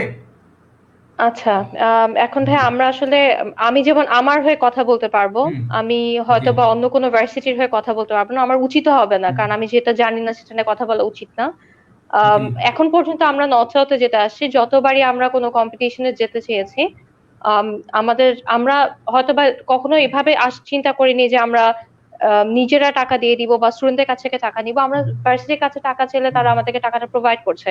আমি যেহেতু হচ্ছে আমাদের নর্থ সাউথের law and mooting society faculty advisor, আমাদের এখানে শুধু আমরা মুড কোর্ট ছাড়াও কিন্তু আরো বিভিন্ন কম্পিটিশন করি। আমরা যেমন ডিপার্টমেন্টাল মুড কোর্ট রাখছি, আমরা ল ফেস্ট করেছি for the first time in Bangladesh, আমরা স্ট্রিট ল প্রোগ্রামটা করেছি একই ক্লাবের আন্ডারে। এই ক্লাবটার যদিও তার নামে মুটিংটা আছে, আমরা মুটিং ছাড়াও বিভিন্ন কাজগুলোতে আমাদের স্টুডেন্টকে ইনভলভ করি। সেই ক্ষেত্রে আমি কখনো দেখিনি যে নর্থ সাউথ মানে বাজেটের ব্যাপারে খুব একটা আমাদের সাথে ইস্যু ক্রিয়েট করেছে। আমরা মোটামুটি যে রকম টাকা এক্সপেক্ট করেছি আমাদেরকে ওরকম ভাবেই তারা ফিনান্সিয়াল সাপোর্ট দিয়েছে।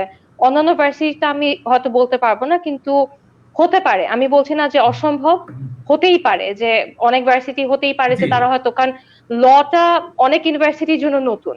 ল জি কোর্স কিন্তু এমন না যে আগে থেকেই অনেক বেশি রিকগনাইজ ছিল। আমি যখন ল পড়েছিলাম তখন দেখা যেত ল পড়াটাকে খুব একটা কিন্তু মানে ভালো সাবজেক্টের মধ্যে কাউন্ট করা হতো না। হুম, হুম, ধরে না হতো তখন বলতে, প্রাইভেট ইউনিভার্সিটি মাত্র 3টাতে বা 4টাতে হচ্ছে ল ছিল।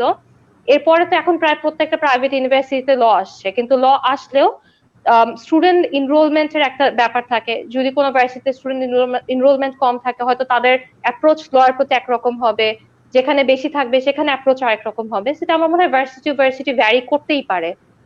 আর এই আচ্ছা, ব্যাপারে কিছু করার আছে কিনা এই ব্যাপারে আসলে আমার মনে হয় যেসব ফ্যাকাল্টিরা আছেন বা যারা এই হুম, ল ক্লাব গুলা চালাচ্ছেন বা এই মুটিং ক্লাব গুলা নিয়ে কাজ করছেন, তাদের উচিত ভার্সিটিকে কনভিন্স করা যে কেন তাদের এই স্টুডেন্টদের পিছে কিছু ফিনান্সিয়াল এইড প্রোভাইড করার প্রয়োজন। কারণ তারা যদি অথরিটিকে কনভিন্স না করতে পারে, তারা যদি না বলতে পারে যে কেন মুটিং এর ব্যাপারে স্টুডেন্টদেরকে আরো বেশি এনকারেজ করা উচিত, কেন মুটিং এর ব্যাপারে আরো বেশি ফান্ড তাদেরকে প্রোভাইড করা উচিত, তাহলে আসলে অথরিটি বুঝবে না। কারণ যারা অথরিটিতে থাকেন, যারা অ্যাডমিন লেভেলে আছেন, তাদের মধ্যে হয়তো বা লয়ার প্রফেশনের কেউ নেই। তারা হয়তো এতটুকু বুঝবে না যে মুটিংটা কেন দরকার। তারা ভাবতে পারে যে মক ট্রায়াল তো আছে, তাহলে মুটিং হুম, আলাদা কেন। তো এটা বোঝানোর exactly। দায়িত্ব কিন্তু আসলে ডিপার্টমেন্টের যারা আছেন তাদেরই। আচ্ছা, এই ক্ষেত্রে সাইদা তালুকদার রাহি, আপনি কি কিছু বলবেন? কারণ আপনিও একসময় প্রাইভেট বিশ্ববিদ্যালয়ে শিক্ষকতা করেছেন, এখন পাবলিক বিশ্ববিদ্যালয়ে আছেন। এই বিষয়টাকে কিভাবে দেখছেন, এই যে মুটিং ক্লাব চালানোর বিষয়ে আর্থিক অনুদান বা সহযোগিতার বিষয়টি? ধন্যবাদ। তবে আসলে কতটুকু সত্য এই ব্যাপারটা, সে ব্যাপারে আমি এখন হুম, কোনো তথ্য দিতে হুম, পারবো না, কারণ এই রেশিওটা আমার জানা নেই। হুম, তবে আমি যেসব ওকে, প্রাইভেট বিশ্ববিদ্যালয়গুলো তাদের পার্টিসিপেটরদেরকে কম্পিটিশনে পাঠাচ্ছেন, আমি সেখানে দেখেছি তাদের ফ্যাকাল্টি মেম্বারদের খুব ভালোই কন্ট্রিবিউশন আছে। তবে এটা ফাইন্যান্সিয়াল কন্ট্রিবিউশন কতটুকু সেটা আসলেই একটা ফ্যাক্টের বিষয়, আমি ওইদিকে যেতে চাচ্ছি না। তবে হুম, পাবলিক বিশ্ববিদ্যালয়গুলোতে আমরা যেটা দেখি, কিছুটা ফান্ড কালেকশনে অবশ্যই আমাদের যারা শিক্ষার্থী আছে তারা কিছু প্রবলেম ফেস করে, এটা অস্বীকার করার কিছু নেই। তবে আমি চাইবো সামনে যে কম্পিটিশন গুলো আসবে, যেহেতু মুটকুট নিয়ে এখন কথা হচ্ছে, আমরা আশা করছি হুম, এটা নিয়ে আরো অনেক চিন্তা ভাবনা থাকবে বিশ্ববিদ্যালয়গুলোর। সেক্ষেত্রে হয়তো তাদের ফান্ডিং এর জন্য আমাদেরকে আরো একটু এগিয়ে আসতে হবে। আর ডিপার্টমেন্টে অনেক সময় ল ক্লাব থাকে, সেই ল ক্লাব মুটিং, ডিবেট, অন্যান্য এক্সট্রা কারিকুলার অ্যাক্টিভিটিস নিয়ে সাধারণত কাজ করে থাকে।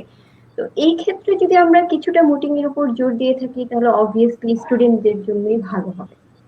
আর আমার কাছে ধন্যবাদ। যে ধন্যবাদ, ধন্যবাদ। আমার কাছে মনে হয় সবগুলো ইউনিভার্সিটি একই মানের নয়, এবং সবগুলো ইউনিভার্সিটির আর্থিক যে তার সঙ্গতি, আর্থিক সঙ্গতি বা ইনভেস্টমেন্ট যাই বলি, সকল ইউনিভার্সিটির মান বাংলাদেশে সমান নয়। এটাও একটা কারণ হতে পারে এই ডেফিনেটলি। ডিসক্রিমিনেশন। হ্যাঁ, জি জি জি জি জি, এটাকে আমাদের বাস্তবতা হিসেবে মানতে হবে। একটা আরেকটা কোশ্চেন ঠিক বলবো না, কোশ্চেন ঠিক বলবো না, এটা কি মতামত কিনা। শামীম আহমেদ বলছেন, পড়াশোনার ক্ষতি ভেবে বিশ্ববিদ্যালয় থেকে অনেক শিক্ষকরা মুটিংকে নিরুৎসাহিত করে থাকেন। যেসব বিশ্ববিদ্যালয়ে কোর্স হিসেবে মুটিং আছে সেখানেও ততটা গুরুত্ব দেওয়া হয় না।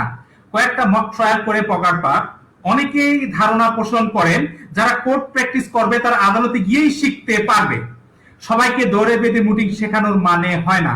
অতীতে যারা বিশ্ববিদ্যালয়ে মুটিং করেনি তারা মুটিং না করেই বিখ্যাত আইনজীবী হয়েছেন। সুতরাং মুটিং কোর্স হিসেবে না রাখাই ভালো। মুটিং করে সময় নষ্ট, পড়াশোনার ক্ষতি, ব্লা ব্লা ব্লা। এই ক্ষেত্রে আসলে এটা কি আমরা কোশ্চেন হিসেবে বলবো নাকি আসলে মতামত? সাইদা তালুকদার, আপনি কিছু বলবেন? সবার কাছে আমার অতিথির সবার মতামত দিব। হ্যাঁ, আগে জি জি, বলুন। জটিল একটা বিষয়। জি, কারণ পড়াশোনাতে নিরুৎসাহিত করা অথবা হুম, রেজাল্ট ফল হচ্ছে কিনা, এরকম অনেকগুলো বিষয় কিন্তু আসে। আর আমরা জি, যেটা দেখি, যারা মুটিং করছে সাধারণত ওইসব শিক্ষার্থী আপনার ক্লাসের প্রথম থেকে 10 পর্যন্ত, অর্থাৎ তাদের রেজাল্টের দিক থেকে তারা এই রেঞ্জের মধ্যেই থাকে। তো সেখানে একটা কনসার্ন সবসময় থাকে, যেহেতু আমার সেমিস্টার ফাইনাল থাকবে, এর মধ্যে আমার একটা মুটকুট কম্পিটিশনের আয়োজন হচ্ছে, আমার শিক্ষক আমাকে খুব প্রেশারাইজ করছেন, আমি আসলে যাব কিনা, আমি আমার রেজাল্টটা ধরে রাখতে পারবো কিনা, কারণ এই রেজাল্টের সাথে আমার ভবিষ্যতের জীবিকা জড়িত আছে। আর যারা জি, শিক্ষকতায় যেতে চাইবেন অবশ্যই সেটা তো আরো গুরুত্বের বিষয়। আর তাছাড়া অন্যান্য বিষয় তো আছেই। তো এই ক্ষেত্রে আমি যেটা দেখি, শামীম আহমেদের কন্টেন্ট থেকে যেটা বুঝলাম, অনেক শিক্ষক নিরুৎসাহিত করে থাকেন। আদালত হুম, প্রাঙ্গণে গিয়েও অনেক কিছু শেখা যাবে। ব্যাপারটা একেবারেই কম গুরুত্ব দিয়ে দেখার মতো না, এটা আসলেই সত্য। এটা সত্য হওয়ার পেছনে কিছু কারণ আছে। কারণ সব শিক্ষক এখন যারা বিশ্ববিদ্যালয়ে আমরা পড়াচ্ছি, সবাই তাদের ছাত্র জীবনে মুটিং করেছেন বা করতে হবে তেমনটাও ছিল না। সুতরাং একজন শিক্ষক যখন মুটিং করেননি, অবভিয়াসলি আমরা কিছু ক্ষেত্রে ধরে নিতে পারি যে অ্যাফেকশন, যে ভালোবাসা মুটিং করার ক্ষেত্রে আমাদের জন্ম নেয়, সেটা হয়তো নাও থাকতে পারে। আরেকটা ব্যাপার হতে পারে, সেমিস্টারের বাংলাদেশে যে সিস্টেমটা আছে, যে প্রেসারে আমরা থাকি, অনেক সময় আমরা বলি ঠিক আছে এখন না, পরের কম্পিটিশনে যাও। অথবা আমার শিক্ষার্থী আমার কাছে একটা ফ্যাক্ট নিয়ে আসলো, আমি বললাম পরে দেখবো, পরের বার এসো, পরে পরে বুঝিয়ে দেওয়া হবে। এই যে কথাগুলো আমরা বলি, হয়তো এটাই আসলে বিশাল আকারে তাদের নিরুৎসাহিত হওয়ার জন্য প্রকট একটা আকার ধারণ করছে। এটা অস্বীকার করব না আমরা। তবে যেটা বলবো, পড়াশোনাতে ক্ষতি হচ্ছে ব্যাপারটা একেবারেই না। কারণ গদবাঁধা যদি কিছু প্যানাল কোডের প্রভিশন আর কনস্টিটিউশনের আর্টিকেল মুখস্থ করে থাকি, তাহলে সেই বিদ্যা আমার একেবারেই পুঁথিগত বিদ্যায় থেকে যাবে। তার প্রয়োগ বা প্রায়োগিক যে বিষয়গুলো রয়েছে, সেটা প্রকৃতপক্ষে নিষ্প্রাণ হয়ে থাকবে। সুতরাং জি। সেটাতে যদি প্রাণ দিতে যাই, আমাকে যে তাত্ত্বিক যে বিষয়টুকু রয়েছে সেটার সাথে বিশ্লেষণ করার জ্ঞান আমার থাকতে হবে। সুতরাং সেই জ্ঞানটা যদি আমি মুটকুটের মাধ্যমে কিছুটা অর্জন করতে পারি, সেটা আশা করছি খারাপ হবে না, বরং ভালোর দিকেই যাবে। আর কোর্ট প্রাঙ্গণে গিয়ে অবশ্যই অতিরিক্ত কিছু শেখা যাবে, সেটা আমরা বোনাস হিসেবে না হয় ধরলাম। ধন্যবাদ। ধন্যবাদ, চমৎকার বলেছেন। নাসরিন জেমিনুর, এবার আপনি আপনি হাসছিলেন, এই মতামত দেখে প্রথম থেকে আসছেন, আপনার মতামত জানতে চাচ্ছি। থ্যাংক ইউ সো মাচ ভাই। আমি আসলে আপুর সাথে পুরোপুরি একমত যে অনেক সময় এরকম থাকে, আমরা যারা মুটিং করে আসছে আমাদের স্টুডেন্ট লাইফে, তারা মুড কোর্টটাকে যতটা কাছের মনে করি, আমরা মনে করি যে না এটা আমাদের প্যাশন, আমরা চাই আমাদের স্টুডেন্টদের মাঝখানে এটা আসুক। যারা করেনি বা যারা কখনোই এটার সাথে যুক্ত ছিল না, তারা হয়তো বা এই জিনিসটাকে রিয়েলাইজ করবে না। তাদের কাছে এটা মনে হতে পারে যে স্টুডেন্টরা সময় নষ্ট করছে খামাখা, সেমিস্টার ফাইনাল সামনে বা কুইজ না দিয়ে বা প্রেজেন্টেশন না দিয়ে তারা এটার পিছে এত সময় দিচ্ছে। কারণ মুড কোর্ট যখন একটা স্টুডেন্ট কম্পিটিশনের জন্য প্রিপেয়ার হয়, তখন কিন্তু অনেক সময় তাদেরকে এই জিনিসগুলো স্যাক্রিফাইস করতে হচ্ছে। হয়তোবা যেদিন তার ফাইনাল, ওই দিনই তার একটা কম্পিটিশন, ফাইনালের ডেট অনেক ইউনিভার্সিটিতে হচ্ছে ইউনিভার্সিটি থেকে ডিসাইড করে দেয় যে আজকে হচ্ছে তোমাদের ফাইনালের অমুক এক্সাম হবে। নর্থ সাউথে এরকম, আমি সাউথ ইস্টে ছিলাম, ওখানে অনেকটা এরকম যে ফাইনালের স্কেজুল ঠিক থাকে। তো ওই সময় যদি কোনো স্টুডেন্টের পরীক্ষা পড়ে যায়, তখন কিন্তু যারা মুটিং এর সাথে যেসব ফ্যাকাল্টি ইনভলভ না, তারা বলতে পারে যে তোমরা কি করছো, তোমাদের তো ক্যারিয়ার নষ্ট হয়ে যাবে। সো হয়তো বা ওই জায়গা থেকে তারা ডিসকারেজ ফিল করতেই পারে, কিন্তু তার মানে এই না যে মুটিং থেকে তারা কখনোই কিছু শিখবে না, মুটিং কখনোই সময়, মানে তাদের শুধু সময় নষ্ট হবে। আমি বলবো, আমি এরকম কিছু স্টুডেন্টকে দেখেছি যারা হয়তো মুটিং এ যাওয়ার আগ পর্যন্ত তারা ভালো স্টুডেন্ট ছিল, অস্বীকার করার কোনো স্কোপ নেই। যেটা আপু বললো যে প্রথম সারির স্টুডেন্টদেরকে সাধারণত মুটিং এ বেশি আমরা দেখতে পাই। তারা ভালো স্টুডেন্ট ছিল, কিন্তু মুটিং করে আসার পর তাদের যে কনফিডেন্সের লেভেলটা থাকে, ওইটা দেখার মতো হয়। পরবর্তী যত প্রেজেন্টেশন আমরা দেখি, তাদের ওই কনফিডেন্সটা আমরা দেখতে পাই যে তারা তখন লিডারের একটা পজিশনে চলে আসছে। তারা তাদের জুনিয়রদেরকে শিখাচ্ছে কিভাবে মুটিং করতে হবে। ওই জায়গাটা যেটা হয়তো বা এতদিন ফ্যাকাল্টি হিসেবে আমরা নিচ্ছিলাম, তারা ওই স্টুডেন্টরা তখন ওই জায়গাটা নেওয়া শুরু করে দেয়। কোর্টে গিয়ে শেখাটা কোনোভাবেই অস্বীকার করার কোনো স্কোপ নেই। কোর্টে গিয়ে মানুষ আসলে শিখতে পারবে। ল যদি আমরা শুধু ইউনিভার্সিটিতে শুধু প্র্যাকটিক্যালটা না বাদ দিই, যদি আমরা শুধু থিওরিটিক্যালটা পড়ি, তাহলে কিন্তু কোর্ট ছাড়া আসলে কোনো উপায় নেই। আর কোর্টে না শিখলে অন্য কোথাও শেখার কোনো স্কোপ থাকছে না। হ্যাঁ, মুটিং তাদেরকে একটা জায়গা দিচ্ছে, একটা হয়তো বা তাদেরকে একটা প্রিপারেশন তৈরি, মানে একটা এক ধরনের প্রিপেয়ার করে দিচ্ছে যে এরকম হতে পারে। আমি বলবো না যে তারা একদমই কোর্টে গিয়ে একই রকম প্ল্যাটফর্ম দিচ্ছে, তো তারা হয়তো বা কোর্টে গিয়ে একদমই এক্সাক্ট সিনারিও দেখবে না, তারা একদমই মুটিং এর সাথে এটাকে রিলেট করতে পারবে না, কিন্তু তাদের কনফিডেন্স টুকু থাকবে যে না, আমি যদি একটা প্রবলেম ফেস করি আমি এটা ডিল করতে পারবো। তো আমার মনে হয় যে দুইটাই ইকুয়াল ইম্পর্টেন্ট। মুটিংটাও যেরকম ইম্পর্টেন্ট, এটাকে আপনি কোনোভাবেই বলতে পারেন না যেটা সময় নষ্ট বা রেজাল্ট খারাপ হবে। রেজাল্ট খারাপ হওয়ার স্কোপ নেই, কারণ যে স্টুডেন্ট পড়াশোনা ভালো রেজাল্ট করছে, সে কিন্তু ব্যালেন্স করতে শিখে যায় যে আমি মুটিং করবো, আমি সেই সাথে পড়াশোনাটাও করবো, কারণ তখন তার রেপুটেশন একটা ম্যাটার থাকে। সে জানে যে স্টুডেন্ট বা অন্যান্য স্টুডেন্ট বা জুনিয়ররা তার দিকে তাকিয়ে আছে। আবার সে যখন কোর্টে যাচ্ছে, কোর্টে গিয়ে শিখবে, এটা অস্বীকার করার কোনো স্কোপ নেই যে কোর্ট হচ্ছে সবচেয়ে বড় একটা প্ল্যাটফর্ম যেখানে মানুষ আসলে প্র্যাকটিক্যাল যে লিগ্যাল স্কিলসটা আছে সেটা শিখতে পারবে। সো দুইটাই ইকুয়াল ইম্পর্টেন্ট। আচ্ছা, এই ক্ষেত্রে ব্যারিস্টার ফরিদ, আপনি কিছু অ্যাড করতে যাচ্ছেন এই প্রসঙ্গটা নিয়ে যে কোর্টে গিয়ে শেখা যাবে, মুড কোর্টের দরকার নেই, পড়াশোনায় ফাঁকি দেওয়া, পড়াশোনা হচ্ছে না, কেরিয়ার গোল্লায় যাচ্ছে, এই যে অনেক কিছু বিষয় উঠে আসলো, এই বিষয়ে কিছু বলার আছে? আমি আমি এখানে এই বিষয়ে আমি অলরেডি বলে দিয়েছি যে জি জি জি। মুড কোর্টের অভিজ্ঞতা থেকে থাকে, তাহলে অবভিয়াসলি এটা তাকে ল প্র্যাকটিসের শুরুতে কিছুটা সুবিধা করবে, সে কোপ আপ করতে, জিনিসগুলো কমিউনিকেট করতে সুবিধা হবে, তার জন্য কিছুটা সে এগিয়ে থাকবে। আর কোর্টে গিয়ে শেখার যে বিষয়টা, আমি মনে করি in law every day is a new day and every day is a learning day. তো এক্স্যাক্টলি। মারা যাওয়ার আগ পর্যন্ত শিখতে হবে, মারা যাওয়ার আগ পর্যন্ত শিখতে হবে। কিন্তু প্রশ্ন হচ্ছে যে শেখাটা শুরু হবে কবে থেকে? যত আগে থেকে শুরু করা যায় তত বেটার, এক্স্যাক্টলি। শিখে যাবে। কিন্তু তাই বলে ভার্সিটিতে কিছুটা আইডিয়া নেওয়া যাবে না, একটা ল স্টুডেন্ট নিতে পারবে না, it doesn't make any sense.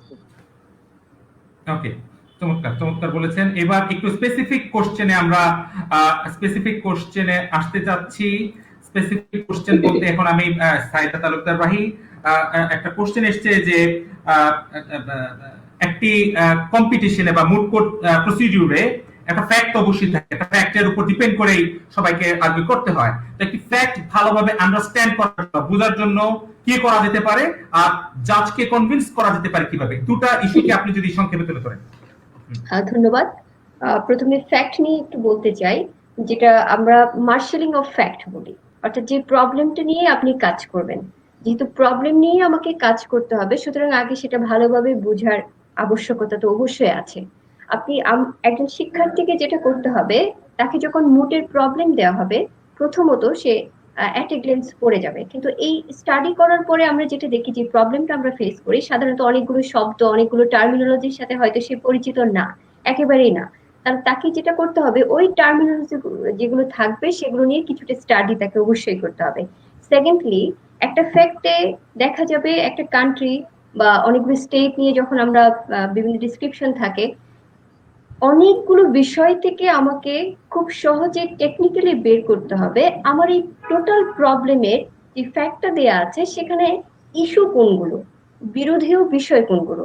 আমি যদি বিরোধীয় বিষয়গুলোকে আগে টার্গেট করি, বিরোধীয় বিষয়গুলোকে টার্গেট করার পর যদি আমি ফ্যাক্টে আসি, তাহলে আমার কাছে কন্ট্রোভার্সি বোঝাটা অনেক সহজ হবে। এটা হলো একটা টেকনিক্যাল ওয়েতে আমরা প্রসিড হতে পারি। আরেকটা যেটা করতে হবে, আমরা যখন ইন্টারন্যাশনাল মুভ কোড গুলোতে পার্টিসিপেট করি অথবা ইন্টারন্যাশনাল হিউম্যানিটেরিয়ান ল নিয়ে যদি কোনো ফ্যাক্ট হয়, সেক্ষেত্রে শিক্ষার্থীরা সাধারণত কিছু প্রবলেম ফেস করে। কারণ আমরা দেখবো কিছু ডেট থাকে, সেই ডেটে একটা ইভেন্ট, একটা অকারেন্স আছে, দেন সেকেন্ড, দেন থার্ড। সুতরাং এখানে একটু ক্রনোলজিক্যাল অর্ডার মেনটেন করে আমাকে ফ্যাক্টটা বুঝার চেষ্টা করতে হবে। সেই ক্ষেত্রে হয়তো দেখা যাবে আমি কিছুটা হলেও প্রবলেম যেটা আছে বা ইস্যু যেগুলো দেয়া আছে সেগুলো আমি আহ, আমার কাছে কিছুটা বোধগম্য হবে। সেকেন্ড যে কোয়েশ্চেনটা এসেছে, বিচারকদেরকে সন্তুষ্ট করা। কনভিন্স করা। জি। জি, এক্স্যাক্টলি। কিছুক্ষণ আগে আমাদের একজন স্যার বলেছেন, সাধারণত অ্যাপিলেট কোর্টে জাজেসদের যে ভূমিকা থাকে সেটা, এবং আমরা যখন মুড কোর্ট কম্পিটিশনে অ্যাডজুডিকেটর হিসেবে দায়িত্ব পালন করি, এটা আসলে অনেক ভিন্ন। যেহেতু মুড কোর্ট কম্পিটিশনে একজন জাজেস যারা থাকবেন তারা সাধারণত ইন্টারফেয়ার করতে পারবেন, সুতরাং তিনি যত বেশি কোয়েশ্চেন করবেন এটাকে আমরা পজিটিভলি নিতে পারি। তার কোয়েশ্চেনের উপর ভিত্তি করে আমি যদি ভালোভাবে অ্যান্সার দিতে পারি, অবশ্যই সেটা মার্কিং ভ্যারি করে। একজন বিচারককে কনভিন্স করার জন্য প্রথমত যেটা করতে হবে, আপনাকে যখনই কোনো ফ্যাক্ট নিয়ে প্রশ্ন করা হবে, আপনি যদি সেটা সম্পর্কে অবগত হয়ে থাকেন তাহলে অবশ্যই অ্যান্সার দেওয়ার চেষ্টা করবেন। আর যদি আপনি না জেনে থাকেন তাহলে কখনোই প্রিটেন্ড করবেন না।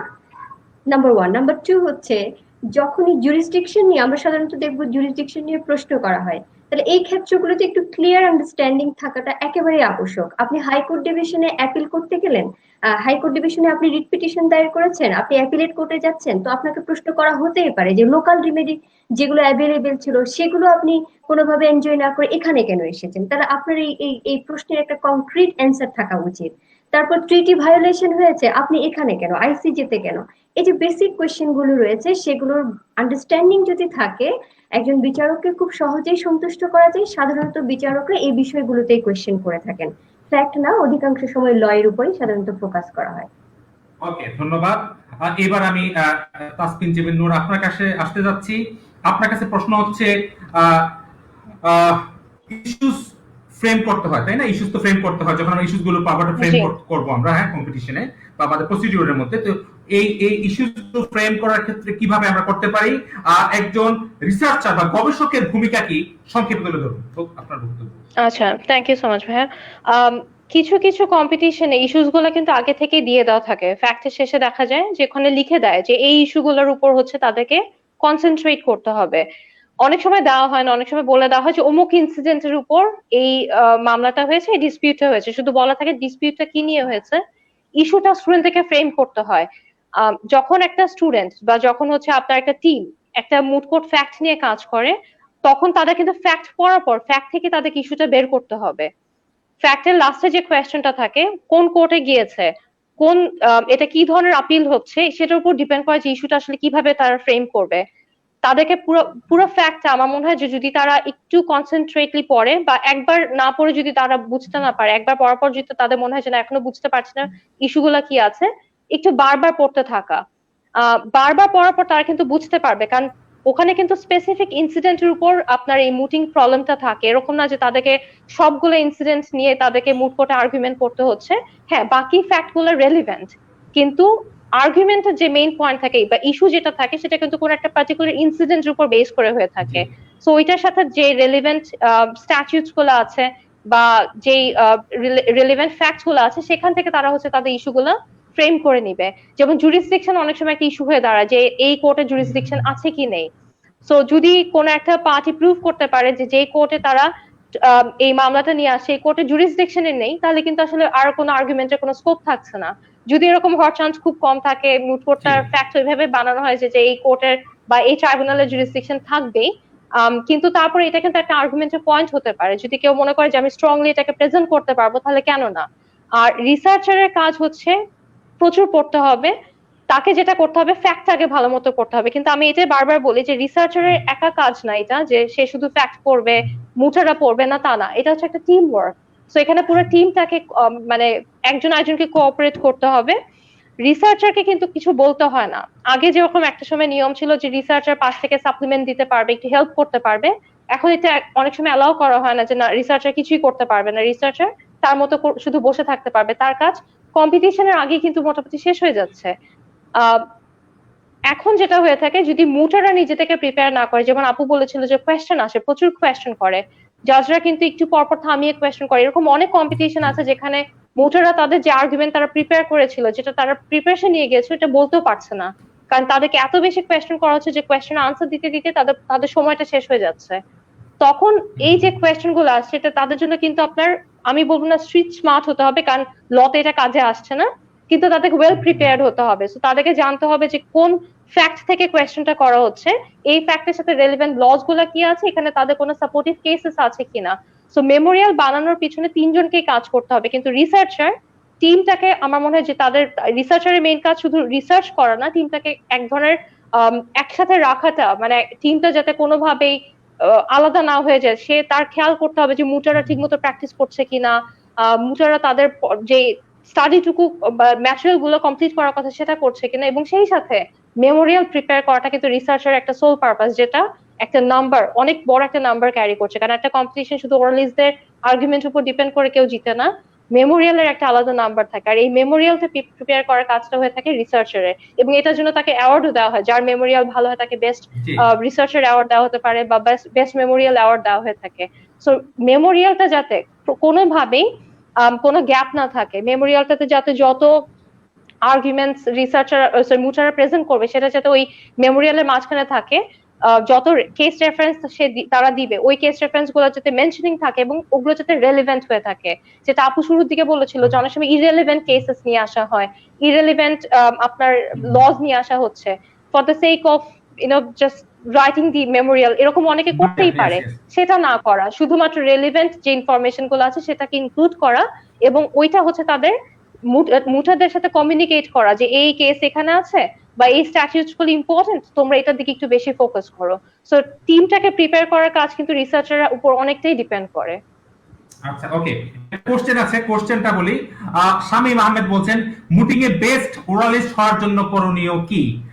আরেকটা কোশ্চেন আসছে, হৃদয় খান বলছেন স্যার মুটিং এ বেস্ট ওরালিস্ট হওয়ার জন্য করণীয় কি জানাবেন দয়া করে। কে বলবেন? প্রথমেই নাসমিন জেমিন, আপনি বলেন বেস্ট ওরালিস্ট হওয়ার জন্য কি করা যেতে পারে? আচ্ছা, এটা হুম, খুবই কঠিন একটা কোয়েশ্চেন, কারণ হুম, আমি যদি বলে দেই এগুলো করেন, তারপর যদি সে বেস্ট হুম, ওরালিস্ট হুম, না হতে পারে, পরে সে আমাকে বকা দিবে হুম, যে হুম, আপনি তো হুম, হুম, বলেছিলেন এগুলো করলেই হয়ে যাব, তাহলে হলাম না কেন। হুম, আমার মনে হয় এটা আসলে ডেডিকেশন সবচেয়ে বড় একটা ফ্যাক্টর, যে যত বেশি একটা মানুষ ডেডিকেটেড হবে। কারণ আমার একজন ফ্রেন্ড ছিল, সে বেস্ট মুটার হয়েছিল আপনার আইসিআরসি কম্পিটিশন, যেটা ছিল হেনরি ডোনাল্ড মুট কোর্ট কম্পিটিশনে। আমি তাকে দেখেছিলাম যে যখন থেকে তাকে মুটিং এ আনা হয়েছিল, সে কিন্তু প্রিপেয়ার ছিল না। তাকে আমরা অনেকটা জোর করে নিয়ে আসছিলাম যে না, মুট কোর্ট করতেই হবে। সে দেখা যেত যে কথা বলার সময় অনেক থেমে থেমে কথা বলতো, কিন্তু সে নিজেকে প্রিপেয়ার করেছিল।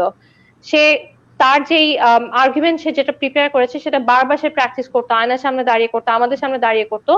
সে তার যে থিঙ্কিং অ্যাবিলিটি আছে সেটা কোনো ক্লোজড বক্সের মধ্যে নিয়ে আসেনি। সে তার মানে মাইন্ডটাকে ওপেন রেখেছিল। যখনই নতুন কোনো ইনফরমেশন সে পেয়েছে, ওটাকে ইনকর্পোরেট করেছে, ওটাকে ইনক্লুড করেছে তার আর্গুমেন্টস এর মধ্যে। জি, যখন তার মনে হচ্ছে না এটা ঠিক মতো বলতে পারছি না, সেটাকে বাদ দিয়ে দিয়েছে। তো আমার এটা অনেকটা প্র্যাকটিসের উপর ডিপেন্ড করে যে মানুষ কতটুকু বেস্ট হতে পারবে। এটা কোনো মানে হার্ড এন্ড ফাস্ট রুল আমরা মনে হয় না আমি দিতে পারবো আমার সাইড থেকে। আমি বলবো যে যত বেশি একটা মানুষ ডেডিকেটেড হবে, যত বেশি একটা মানুষ প্র্যাকটিস করবে, সে নিজেকে তত বেশি বেস্ট হিসেবে হয়তো প্রিপেয়ার করতে পারবে। ওকে। রাহি, আপনি কিছু বলেন বেস্ট ওরালিস্ট আহ, হওয়ার জন্য? হ্যাঁ, জি, ধন্যবাদ। আহ, জি, আসলে আপু আপু যেটা বলেছেন এটা সত্য। আমরা কোনো ক্রাইটেরিয়া ঠিক করে দিতে পারবো না, এগুলো ফলো করলেই সবসময় ভালো করা যাবে। তারপরেও কিছু বিষয় থাকে, যেমন নাইস আর্টিকুলেশন খুবই দরকার, কনভিনসিং টোনে কথা বলা। বিচারকরা যখন আপনাকে প্রশ্ন করছে তখন আপনার অ্যাপিয়ারেন্স দেখে যেন বোঝা যায় আপনি বিরক্ত হচ্ছেন না, বরং এটাকে ওয়েলকাম জানাচ্ছেন, আপনি কথাটাকে বোঝার চেষ্টা করছেন। হ্যাঁ, আপনি যদি অ্যান্সার আপনার যদি জানা থাকে আপনি খুব পোলাইটলি অ্যান্সার করছেন, আর যদি আপনার জানা না থেকে থাকে আপনি সেটার জন্য রিগ্রেট ফিল করছেন, সেটার একটা ল্যাঙ্গুয়েজ আছে, প্যাটার্ন আছে। আর একটা ইম্পর্টেন্ট বিষয় হচ্ছে, আপনাকে আমরা বেস্ট ওরালিস্ট বলবো কখন?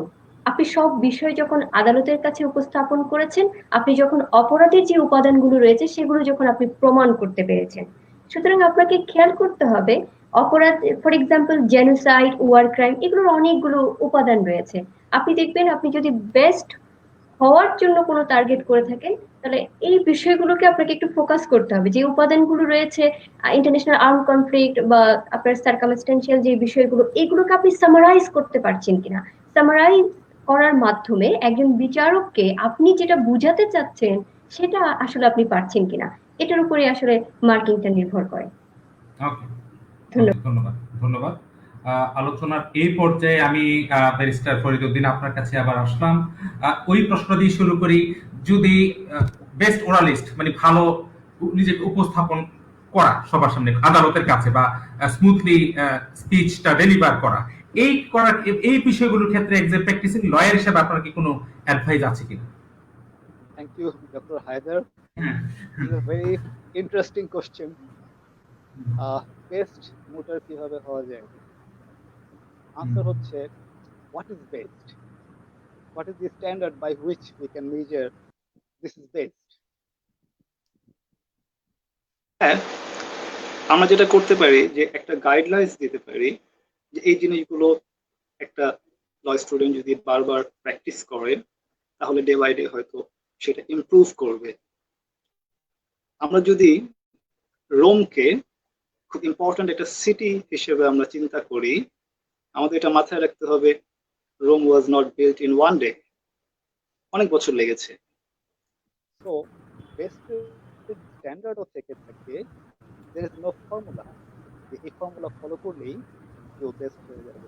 হ্যাঁ, কিছু স্ট্যান্ডার্ড আছে বেসিক, যেগুলো একজন মোটরসকে সবসময় খেয়াল রাখা উচিত। বেসিক কিছু এরো যেগুলো অ্যাভয়েড করা উচিত, যেমন একজন রেসপন্ডেন্ট মোটরস যে তার সবসময় মাথায় রাখতে হবে যে how to attack the appellant's argument, what are the inconsistencies in the appellant's arguments, এগুলো তার মাথায় রেখে কনভিনসিংলি আর্গুমেন্ট প্রিপেয়ার করতে হবে। একজন অ্যাপোলেন্টকেও সেটা ফোর্সি করতে হবে যে তার আর্গুমেন্টে একটা লজিক্যাল স্ট্রাকচার আছে কিনা, তার আর্গুমেন্টের কোনো জায়গায় কোনো লুপ হোল আছে কিনা।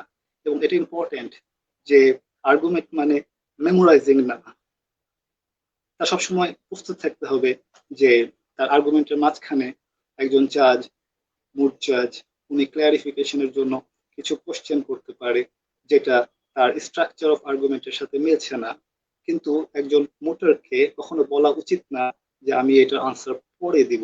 হ্যাঁ, সে হয়তো বলতে পারে, এবং সে যদি বলে যে আনসারটা আমি পরে দিব, তাহলে মুজাজ হয়তো ওনাকে বলবে না যে আনসারটা এখনই দিতে হবে, কিন্তু মুজাজ এটা ভালোভাবে নেবেন না। কারণ একটা কোয়ালিটি একজন মোটারের হচ্ছে তখন তার যে কোনো সাবমিশনের মাঝখানে তাকে যদি কোনো কোশ্চেন করা হয়, সেটা রেলিভেন্টলি তার রেসপন্ড করতে হবে, প্রিসাইসলি রেসপন্ড করতে হবে, তারপর তার আর্গুমেন্টে তার ব্যাক করতে হবে without losing the structure of his argument. Exactly, exactly. Okay, এই ক্ষেত্রে আমি যতটুকু জানি ব্যারিস্টার ফরিদুর, আপনি শিক্ষকতার সাথেও কিছুটা পার্ট টাইম হিসেবে জড়িত ছিলেন বা এখনো আছেন।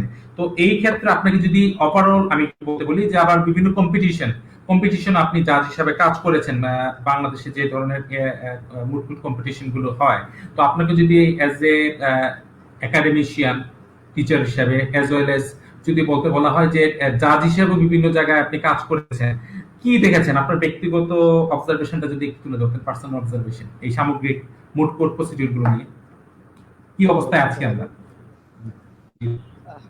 আমি 2012-তে ল প্র্যাকটিসে এন্ট্রি করি, এবং তখনই পাশাপাশি আমি পার্ট টাইম শিক্ষকতাও শুরু করি, এবং আমি তো লম্বা সময় পার্ট টাইম শিক্ষকতার সাথে জড়িত ছিলাম, এখনো আছি পার্ট টাইম শিক্ষকতার সাথে। তো আমার অভিজ্ঞতা বলছে যে আমাদের দেশের স্টুডেন্ট যারা আছে তাদের ভেতর যথেষ্ট পটেনশিয়ালস আছে, এবং তারা যদি প্রপার ট্রেনিং পায় they can go along ahead. কিন্তু একটা সিস্টেমের মধ্যে হবে, এই সিস্টেমের মধ্যে আনতে গেলে আপনারা বলছেন যে বাংলাদেশে অনেক প্রাইভেট ইউনিভার্সিটিতে মুড কোর্ট ম্যান্ডেটরি কোর্স হিসেবে ইন্ট্রোডিউস করা হয়েছে, কিন্তু আমার জানা মতে অনেক প্রাইভেট ইউনিভার্সিটিতেই moot court extracurricular activities হিসেবেই এটা এটা ইউজ হয়ে আসছে। এখন এক্সট্রা কারিকুলার অ্যাক্টিভিটিস হিসেবে যদি এটা ইউজ হয়, তাহলে এর ভিতর এটা ইটস এ পজিটিভ থিং, কারণ না থাকার থেকে থাকা ভালো। বাট এক্সট্রা কারিকুলার অ্যাক্টিভিটিস হিসেবে যদি সেটা থাকে, তাহলে এর ভিতর কিছু প্রবলেম আছে আমি মনে করি ব্যক্তিগতভাবে। ফর এক্সাম্পল, একটা প্রাইভেট ইউনিভার্সিটিতে যদি বার কাউন্সিল দ্বারা নির্ধারিত ফর এক্সাম্পল 30 হয়ে থাকে, যখন সেই ইউনিভার্সিটিতে কোনো মুড ক্লাব তৈরি করা হয় এবং এক্সট্রা কারিকুলার অ্যাক্টিভিটিস হিসেবে মুড কোর্ট তৈরি করা হয় এবং চালু রাখা হয়, তখন সেখানে 5 জন মুড কম্পিটিশনের সাথে সম্পৃক্ত আছে একটা সেমিস্টার থেকে, অথবা 6 জন অথবা 8 জন। বাট বাকি 22 জন থেকে যাচ্ছে, যে 22 জন তারা মুড কোর্টের সাথে সম্পৃক্ত হচ্ছে না। এখানে একটা সেগমেন্ট হয়ে যাচ্ছে যে বেশিরভাগ স্টুডেন্ট এটার সুবিধাটা পাচ্ছে না, কিছু সংখ্যক স্টুডেন্ট এটার সুবিধাটা পাচ্ছে। আমার মনে হয় যে লেভেল প্লেইং ফিল্ড করতে গেলে এটা ম্যান্ডেটরি কোর্স হিসেবে রাখা বেটার, যাতে যারা ল কোর্স আছে সবাই যাতে সেই সুবিধাটা পায়, সবাই যাতে একটা এক্সপিরিয়েন্স পায়, একটা আচ্ছা, তাহলে আপনি বলতে চাচ্ছেন আমাদের শিক্ষা মন্ত্রণালয় বা ইউজিসির একটা গাইডলাইন আসা উচিত প্রত্যেকটা প্রাইভেট ইউনিভার্সিটিতে, ল ডিপার্টমেন্টের প্রত্যেকটা প্রোগ্রামে যে অনার্স বলছি আমরা, ওখানে যেন এটাকে ম্যান্ডেটরি কোর্স হিসেবে প্রত্যেকটা স্টুডেন্টকে পার্টিসিপেট করতে হয়। আপনি কি এটাই বলতে যাচ্ছেন মুড কোর্টের? হ্যাঁ, আমি আসলে বলতে চাচ্ছি যে বাংলাদেশের প্রাইভেট এডুকেশন যেগুলো আছে ইউনিভার্সিটি, তাদের যে সিলেবাস সেটা নির্ধারণের ক্ষেত্রে ইউজিসির পাশাপাশি বাংলাদেশ বার কাউন্সিলেরও এখতিয়ার আছে সেটাতে ইমপ্লিমেন্ট করার এবং ডাইরেকশন দেওয়ার। তো বাংলাদেশ বার কাউন্সিল যদি মনে করে যে বাংলাদেশে যে সকল প্রাইভেট ইউনিভার্সিটি আছে সেগুলোকে মুড কোর্স এবং মক ট্রায়াল ম্যান্ডেটরি কোর্স হিসেবে ইন্ট্রোডিউস করা বাধ্যতামূলক, বার কাউন্সিল সেটা করতে পারে, নট নেসেসারি বার কাউন্সিল সেটা করতে পারে, সে একটা বাংলাদেশ আছে। বাট করা হবে কি হবে না সেটা আলটিমেটলি পলিসি মেকার্স যারা আছেন আমাদের দেশে, তারা এটা নির্ধারণ করবেন। আমি ব্যক্তিগতভাবে মনে করি যে না, এটা হেল্পফুল হবে। আর আপনি জাজ হিসেবে যে কথাটা বলছিলেন যে হ্যাঁ, যেসব কম্পিটিশনে আমি 2019 এবং 2020-তে মুট গ্রাজুয়েট হিসেবে পার্টিসিপেট করার সৌভাগ্য আমার হয়েছে। এটা a great honor for me. 2019-এ এবং 2020-তে ন্যাশনাল রাউন্ডে বাংলাদেশের অনেকগুলো ইউনিভার্সিটি এখানে পার্টিসিপেট করেছিল। 2019-এ পার্টিসিপেট করেছিল 31 ইউনিভার্সিটি বাংলাদেশ রাউন্ডে, কোয়ালিফাইং রাউন্ড যেটা। 2020-তে আমি দেখতে পাচ্ছি যে কিছুটা কমে গেছে, সেখানে 24 ইউনিভার্সিটি পার্টিসিপেট করেছিল, রাইট?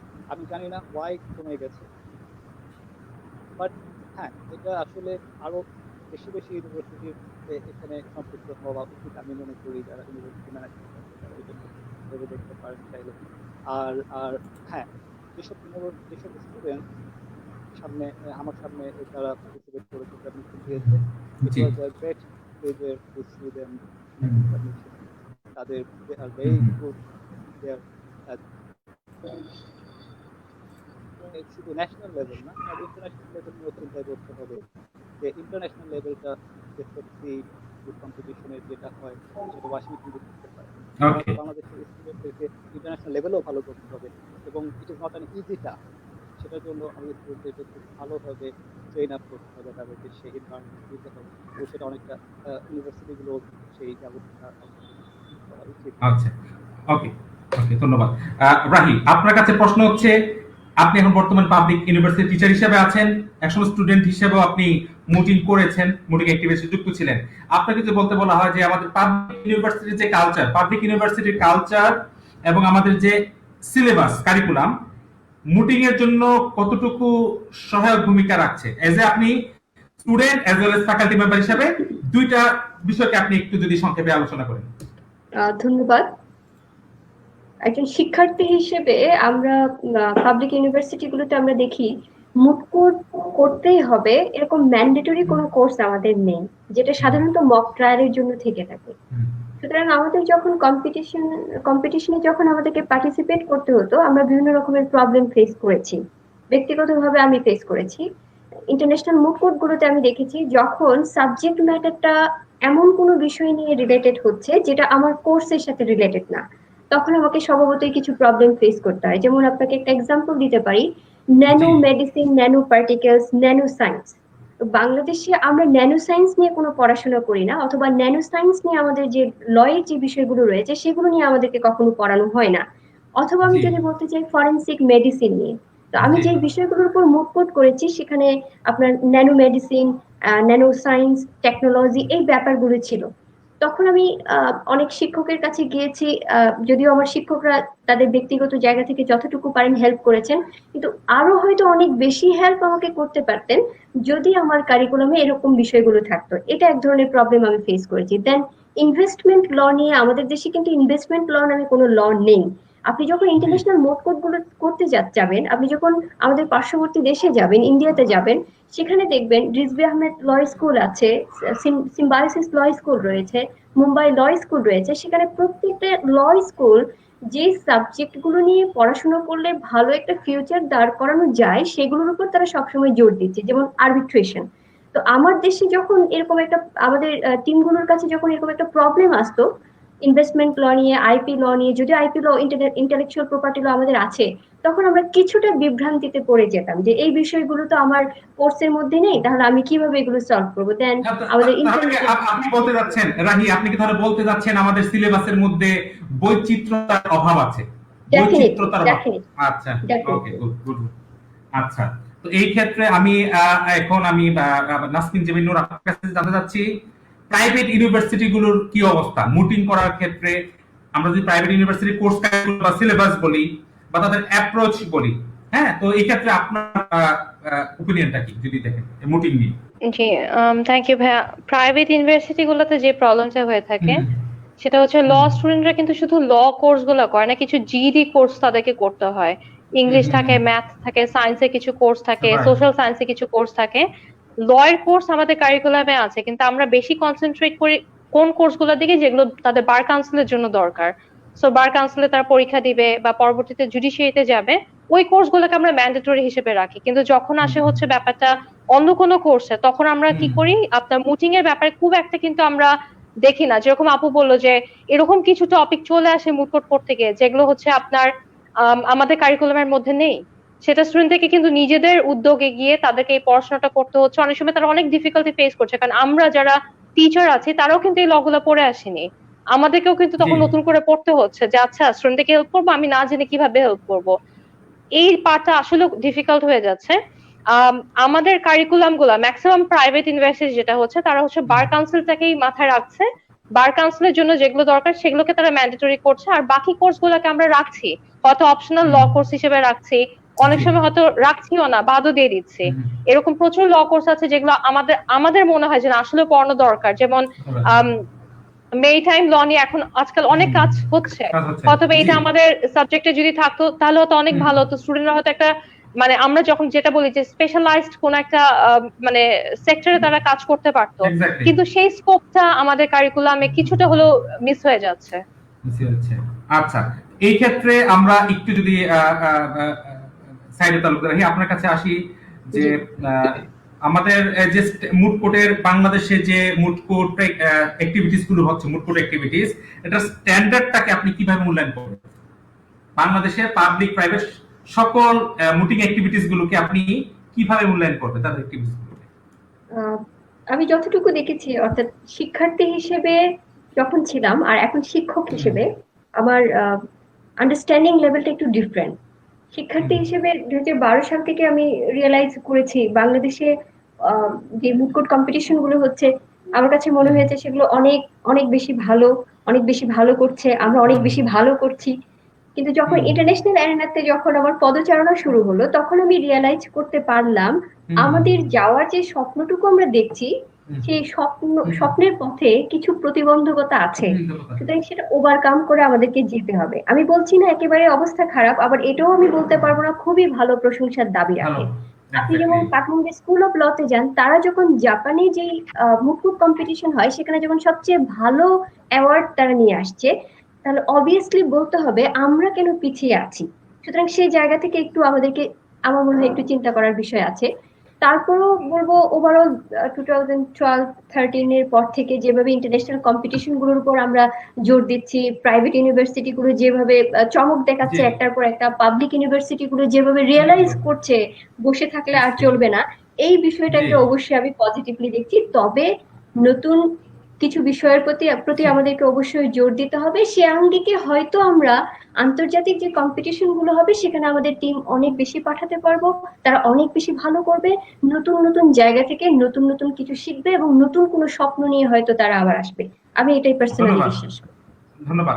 আহ, আহ, নাসরিন জেবিন নূর, আপনার কাছে প্রশ্ন হচ্ছে, ইন্টারন্যাশনাল যে স্ট্যান্ডার্ডে মিটিং করা হয়, ইন্টারন্যাশনাল স্ট্যান্ডার্ডে যে মিটিং হয়, আমাদের স্ট্যান্ডার্ড কি আমরা ইন্টারন্যাশনাল স্ট্যান্ডার্ড অনুসরণ করে আমরা মিটিং এর অ্যাক্টিভিটিস করছি কিনা? তারা কোথায় আছে আর আমরা কোথায় আছি? সংক্ষেপে, একবারে ওয়েল, সংক্ষেপে যদি বলেন। জি থ্যাংক ইউ ভাইয়া। আমাদের এখানে যে একটা কম্পিটিশন হচ্ছে, আমি যেটাকে এখন হুম, ইন্টারন্যাশনাল লেভেলে কাউন্ট করব, সেটা হুম, হচ্ছে আমাদের জেসাপ কম্পিটিশনটা। হুম, হুম, জি। বাংলাদেশ থেকে যখন জেসাপ এর টিম যাচ্ছে বাহিরে, এখন পর্যন্ত কিন্তু এক্সাম্পল সেট করার মতো কোনো রেজাল্ট আমরা পাইনি। তো আমি একদমই বলতে পারবো না যে আসলে আমরা ইন্টারন্যাশনাল স্ট্যান্ডার্ডটা ফলো করছি কিনা। হ্যাঁ, হুম, আপু যেটা বললো যে আমাদের ইমপ্রুভমেন্ট আসছে এবং ডেফিনেট ইমপ্রুভমেন্ট আসছে, যেটা দেখার মতো। আগের কম্পিটিশন বলেন, আগের টিম গুলা বলেন, আর এখনকার টিমের মাঝখানে কিন্তু হিউজ ডিফারেন্স আছে। তাদের কোয়ালিটি ডেভেলপ করেছে, তাদের নলেজ আমার মনে হয় আমাদের আরো বেশি ইন ডেপথ হয়ে গিয়েছে। কিন্তু এখন পর্যন্ত আমার মনে হয় না যে আমরা ইন্টারন্যাশনাল কোনো কম্পিটিশনে গিয়ে ভালো কিছু করে আসার মতো পর্যায়ে যেতে পেরেছি। সো এখন পর্যন্ত আমাদের দেশে যে স্ট্যান্ডার্ডটা ফলো করা হচ্ছে, ওকে। ডেফিনেটলি এটা প্রশংসা করার মতো, কিন্তু আরো অনেক ইমপ্রুভমেন্টের স্কোপ স্কোপ আছে। আছে, হ্যাঁ স্কোপ আছে। ওকে, ওকে, ধন্যবাদ। আমি আমরাও সময় শেষের দিকে আছি, শেষ পর্যায়ে আছি আলোচনার।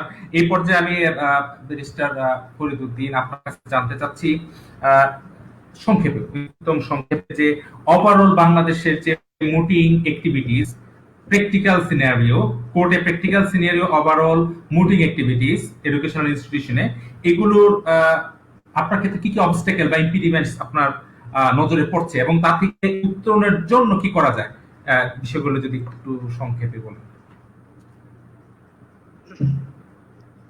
Thank you. First of all, obstacles. Hmm, obstacles, কিছুক্ষণ আগে একজন এখানে মতামত দিয়েছেন কমেন্টের মাধ্যমে আমি শুনলাম আপনারা বলছেন যে ফান্ডিং এর একটা প্রবলেম আছে, but funding G I do not have any personal experience or any specific information, so G I cannot verify the information. But যদি সেটা থেকে থাকে তো সেটাকে আমরা অবস্টাকেল বলতে পারি যে হ্যাঁ ফান্ডিং যদি না থেকে থাকে। বাট আরেকটা জিনিস এখানে চিন্তার বিষয় যে ইউনিভার্সিটিজ যারা আছে তারা যদি মনে করে যে moot is good for the university and there should be a mood competition and each and every universities, সেক্ষেত্রে আফটার ডিসিশন এই প্রশ্নটা আসতে পারে যে ফান্ডিং এর ব্যাপার কি আছে কিনা। প্রশ্ন হচ্ছে আদৌ কি আমরা মানে এটা কি আমরা জানি কিনা যে প্রত্যেকটা ইউনিভার্সিটি সমানভাবে মনে করছে যে মুড খুব important, right? So G important or not এই ইস্যুটা ফার্স্টে ডিসাইড হতে হবে। এবং এটা আমি এগেইন বলছি যে এগুলো আমরা আমাদের ব্যক্তিগত মতামত দিতে পারি, কিন্তু আলটিমেটলি যারা ইউনিভার্সিটির পলিসি মেকার আছেন তারা এটার বা কোনো অবস্টাকেল আসছে কিনা লাইক ফান্ডিং, তখন সেটার বিষয় আসবে। তবে আমি আমার ব্যক্তিগত মতামত যেটা, যেহেতু আমি এগেইন বলছি যে যেহেতু আমাদের দেশে like United Kingdom academic stage and vocational stage that means professional stage, যে আলাদা দুইটা ম্যান্ডেটরি কোর্স নাই ইন অর্ডার টু জি প্র্যাকটিস ল, সেহেতু জি আমাদের দেশে moot can play a very vital role, mock trial can play a very vital role আমাদের দেশের এডুকেশন ওকে সিস্টেমে। জি আমি ব্যক্তিগতভাবে মনে করি যে ইট শুড বি ম্যান্ডেটরি। আচ্ছা ওকে ধন্যবাদ।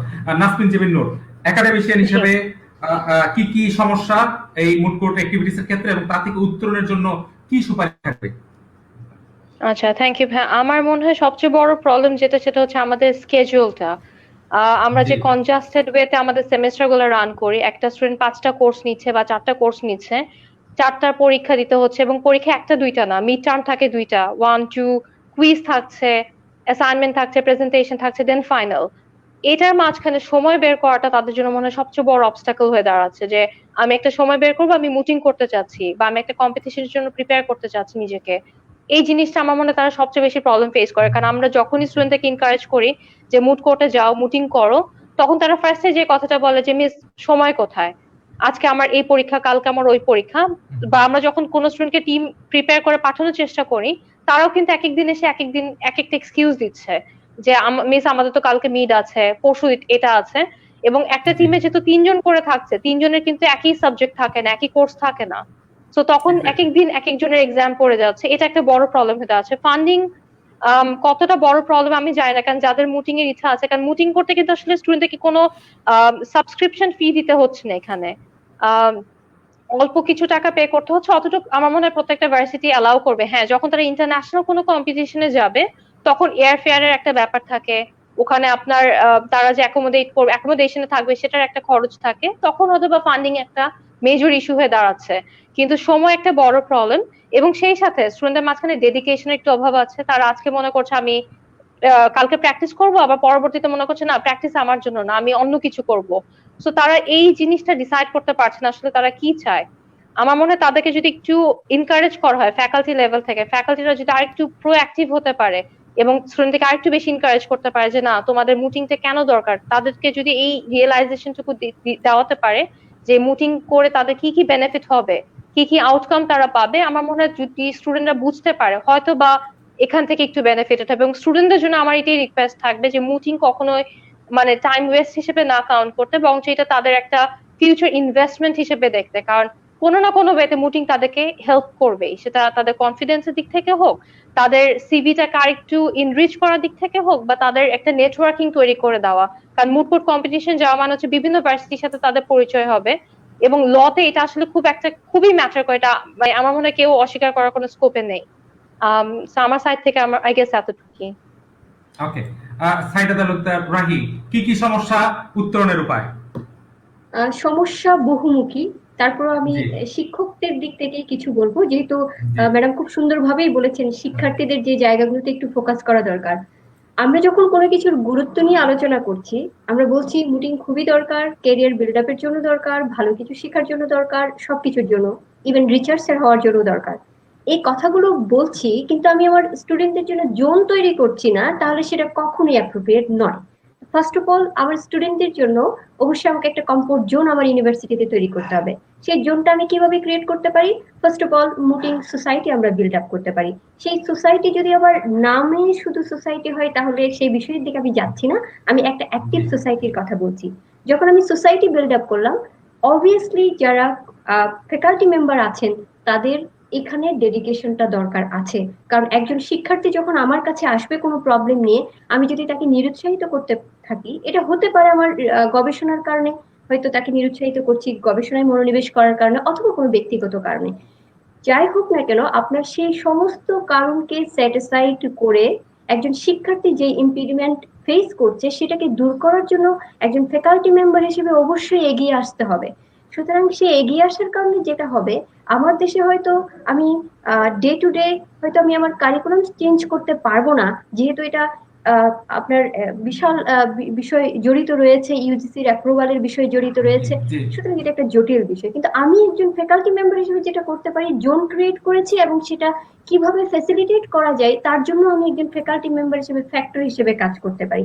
এইটুকু করলে আমার মনে হয় আমাদের যারা শিক্ষার্থী রয়েছে তাদের যে বিচক্ষণতা বা দক্ষতা আমি দেখেছি পার্সোনালি অ্যাডজুডিকেটর হিসেবে বিভিন্ন প্যানেলে থেকে, সেটা আসলেই প্রশংসার দাবি রাখে। সুতরাং আরেকটু আমাদেরকে এগিয়ে আসতে হবে, তাহলে তারা আরো অবশ্যই ভালো করবে বলে আমি বিশ্বাস করি। ধন্যবাদ। ওকে, ধন্যবাদ। ব্যারিস্টার ফরিদউদ্দিন, বিদায় বেলায় 30 সেকেন্ডে কনক্লুডিং রিমার্কস, 30 সেকেন্ডে কনক্লুডিং রিমার্কস করতে হবে আপনাকে ওভারঅল আজকে টপিক নিয়ে। Thank you very much.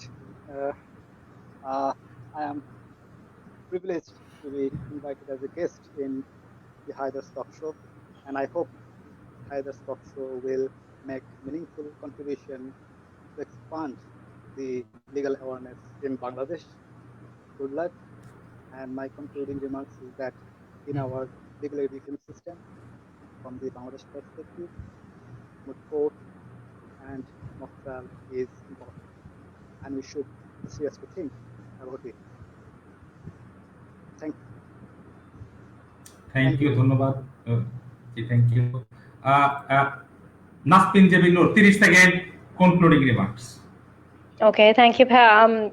আপনাকে অনেক ধন্যবাদ যে আপনি এরকম একটা টপিকের কথা চিন্তা করেছেন, কারণ মুটিং কতটুকু ইম্পর্টেন্ট এটা হয়তো একজন এক্স মুটার হিসেবে আমি জানি এবং আমার স্টুডেন্টরাও জানে। এবং আমাদের একজন ফ্যাকাল্টি আছেন ডক্টর রিজওয়ান স্যার, যার নাম না বললেই না, উনি অনেক বেশি ডেডিকেশন দিয়ে থাকেন, অনেক বেশি সময় দিয়ে থাকেন আমাদের মুটারদের পেছনে, তাদেরকে প্রিপেয়ার করতে। সো প্রত্যেকটা স্টুডেন্টের জন্য মুটিং ইম্পর্টেন্ট। আজকে আমার মনে হয় এই শোটা দেখার পর যারা মুটিং এর ব্যাপারে কিছুটা কনফিউজ ছিল বা করবো কি করবো না এরকম একটা ডিলেমাতে ছিল, হয়তোবা তাদের কনফিউশনটা দূর হবে এবং তারাও হয়তো এনকারেজ হবে মুটিং এর ব্যাপারে। এবং এটি আশা রাখবো। থ্যাংক ইউ সো মাচ এই ধরনের একটা প্রোগ্রাম করার জন্য। ধন্যবাদ, আবার দেখা হবে ইনশাআল্লাহ। এবার সাইদা তালুকদার রাহি, 30 সেকেন্ডে কনক্লুডিং রিমার্কস, আপনার বক্তব্য। আপনাকে অসংখ্য ধন্যবাদ, কারণ মুটিং একটা বিষয় হতে পারে, এটা আলোচনার বিষয় হতে পারে, সেটা বোঝার জন্য। আমি যেটা বলতে চাই, আমরা যারা শিক্ষক আছি পাবলিক এবং প্রাইভেট ইউনিভার্সিটির শিক্ষকরা এগিয়ে আসবো। শিক্ষার্থীদের ডেডিকেশন অবশ্যই দরকার, এবং সাথে আমি এটা বলতে চাই যেসব শিক্ষক তাদের শিক্ষার্থীদের জন্য সময় দিচ্ছেন মুটিং এ, তাদেরকে আমার পক্ষ থেকে কংগ্রেচুলেশনস। এবং আমি আশা করব আমাদের সিলেবাসের কিছুটা পরিবর্তন হবে এবং বিভিন্ন ফার্স্ট ইয়ার থেকে শুরু করে ফোর্থ ইয়ার পর্যন্ত কিছু কিছু ক্ষেত্রে আমরা মুটিংটা স্টুডেন্টদের জন্য ম্যান্ডেটরি হয়তো করে দিতে পারি, যেহেতু সময়ের প্রয়োজনে কিছুটা পরিবর্তন দরকার আছে বলে আমি মনে করছি। ধন্যবাদ আপনাকে। ধন্যবাদ, আবার ইনশাআল্লাহ দেখা হবে আপনার সাথে। তো দর্শক মন্ডলী, আজকের এই আলোচনায় সামগ্রিকভাবে আমরা দেখতে পেলাম যে মুট কোর্ট আমাদের বোথ পাবলিক এবং প্রাইভেট ইউনিভার্সিটির কথা যদি বলি, সব ইউনিভার্সিটিগুলোতে কম বেশি একটি কোর্স হিসেবে অধ্যয়ন করা হচ্ছে, পড়ানো হচ্ছে বা তাদেরকে অনুশীলন করানো হচ্ছে মুট কোর্টের বিভিন্ন বিষয়। এবং বাংলাদেশে নিয়মিতভাবে ডোমেস্টিক এবং ইন্টারন্যাশনাল আন্তর্জাতিক মানের বিভিন্ন ধরনের কম্পিটিশন হচ্ছে, কিন্তু তারপরও দেখা যাচ্ছে নানা ধরনের সীমাবদ্ধতা বা অবস্ট্রাকলের মধ্য দিয়ে আমরা যাচ্ছি। যেমন আজকের আলোচনায় উঠে এসেছে যে ম্যান্ডেটরি প্রফেশনাল কোর্সের একটি অভাব আছে, যেই কোর্সটির মাধ্যমে কিন্তু আমাদের শিক্ষার্থীরা তাদের গুণগত মান আরো বৃদ্ধি করতে পারে এবং এটা তারা প্রফেশনাল অ্যাটমসফিয়ারে গিয়ে তাদের প্রতিফলন করতে পারে। এছাড়া আলোচনা উঠে এসেছে যে আমাদের ইউনিভার্সিটি গুলোতেও অনেক সময় দেখা গিয়েছে আমাদের মন মানসিকতা, চিন্তা চেতনারও কিছু কিছু জায়গায় আমরা পিছিয়ে আছি মুটিং করার ক্ষেত্রে, এটাও এক ধরনের প্রতিবন্ধকতা হিসাবে কাজ করছে। এছাড়া আমাদের যে সিলেবাস, বিদ্যমান সিলেবাস, আমাদের কোর্স কারিকুলাম আছে, এগুলো যুগোপযোগী নয় কিছু কিছু ক্ষেত্রে আমাদের মুটিং করার ক্ষেত্রে। এছাড়া আমাদের এই বিষয়গুলো নিয়ে আরো বেশি বেশি চর্চা হওয়া দরকার, আমাদের আলোচনা হওয়া দরকার, আমাদের প্রোগ্রাম হওয়া দরকার। এই দিক দিয়েও মনে হয় যে আমরা অনেকাংশে পিছিয়ে আছি। তো এই ক্ষেত্রে আজকের এই অনুষ্ঠানের মাধ্যমে আমাদের সম্মানিত অতিথিরা তাদের মতামত দিয়েছেন এবং এই মুকুটের আরো উৎকর্ষ সাধনের জন্য তারা বিভিন্ন ধরনের সুপারিশ দিয়েছেন। আমরা আশা করছি এই সুপারিশগুলো আমাদের সরকারি বেসরকারি যে বিশ্ববিদ্যালয়গুলো আছে, আমাদের আইনের সাথে সংশ্লিষ্ট যারা আছেন, তারা হয়তোবা এই বিষয়গুলো ভেবে দেখবেন এবং আমাদের মুড কোর্ট চর্চা অব্যাহত থাকবে এবং মুড কোর্ট সেই কাঙ্ক্ষিত লক্ষ্যে আমাদেরকে নিয়ে যাবে এবং অবশ্যই তার চূড়ান্ত ফলাফল আমরা হয়তো অচিরেই আমরা দেখতে পাবো। তো সেই আশাবাদ ব্যক্ত রেখে আবার পরবর্তী অনুষ্ঠানে নতুন কোনো টপিক, অন্য কোনো অতিথির সাথে আপনাদের দেখা হবে, সেই আশাবাদ ব্যক্ত করে আজকের মতো হায়দার টক শো থেকে বিদায় নিচ্ছি। ধন্যবাদ সবাই। আসসালামু আলাইকুম। হ্যাঁ।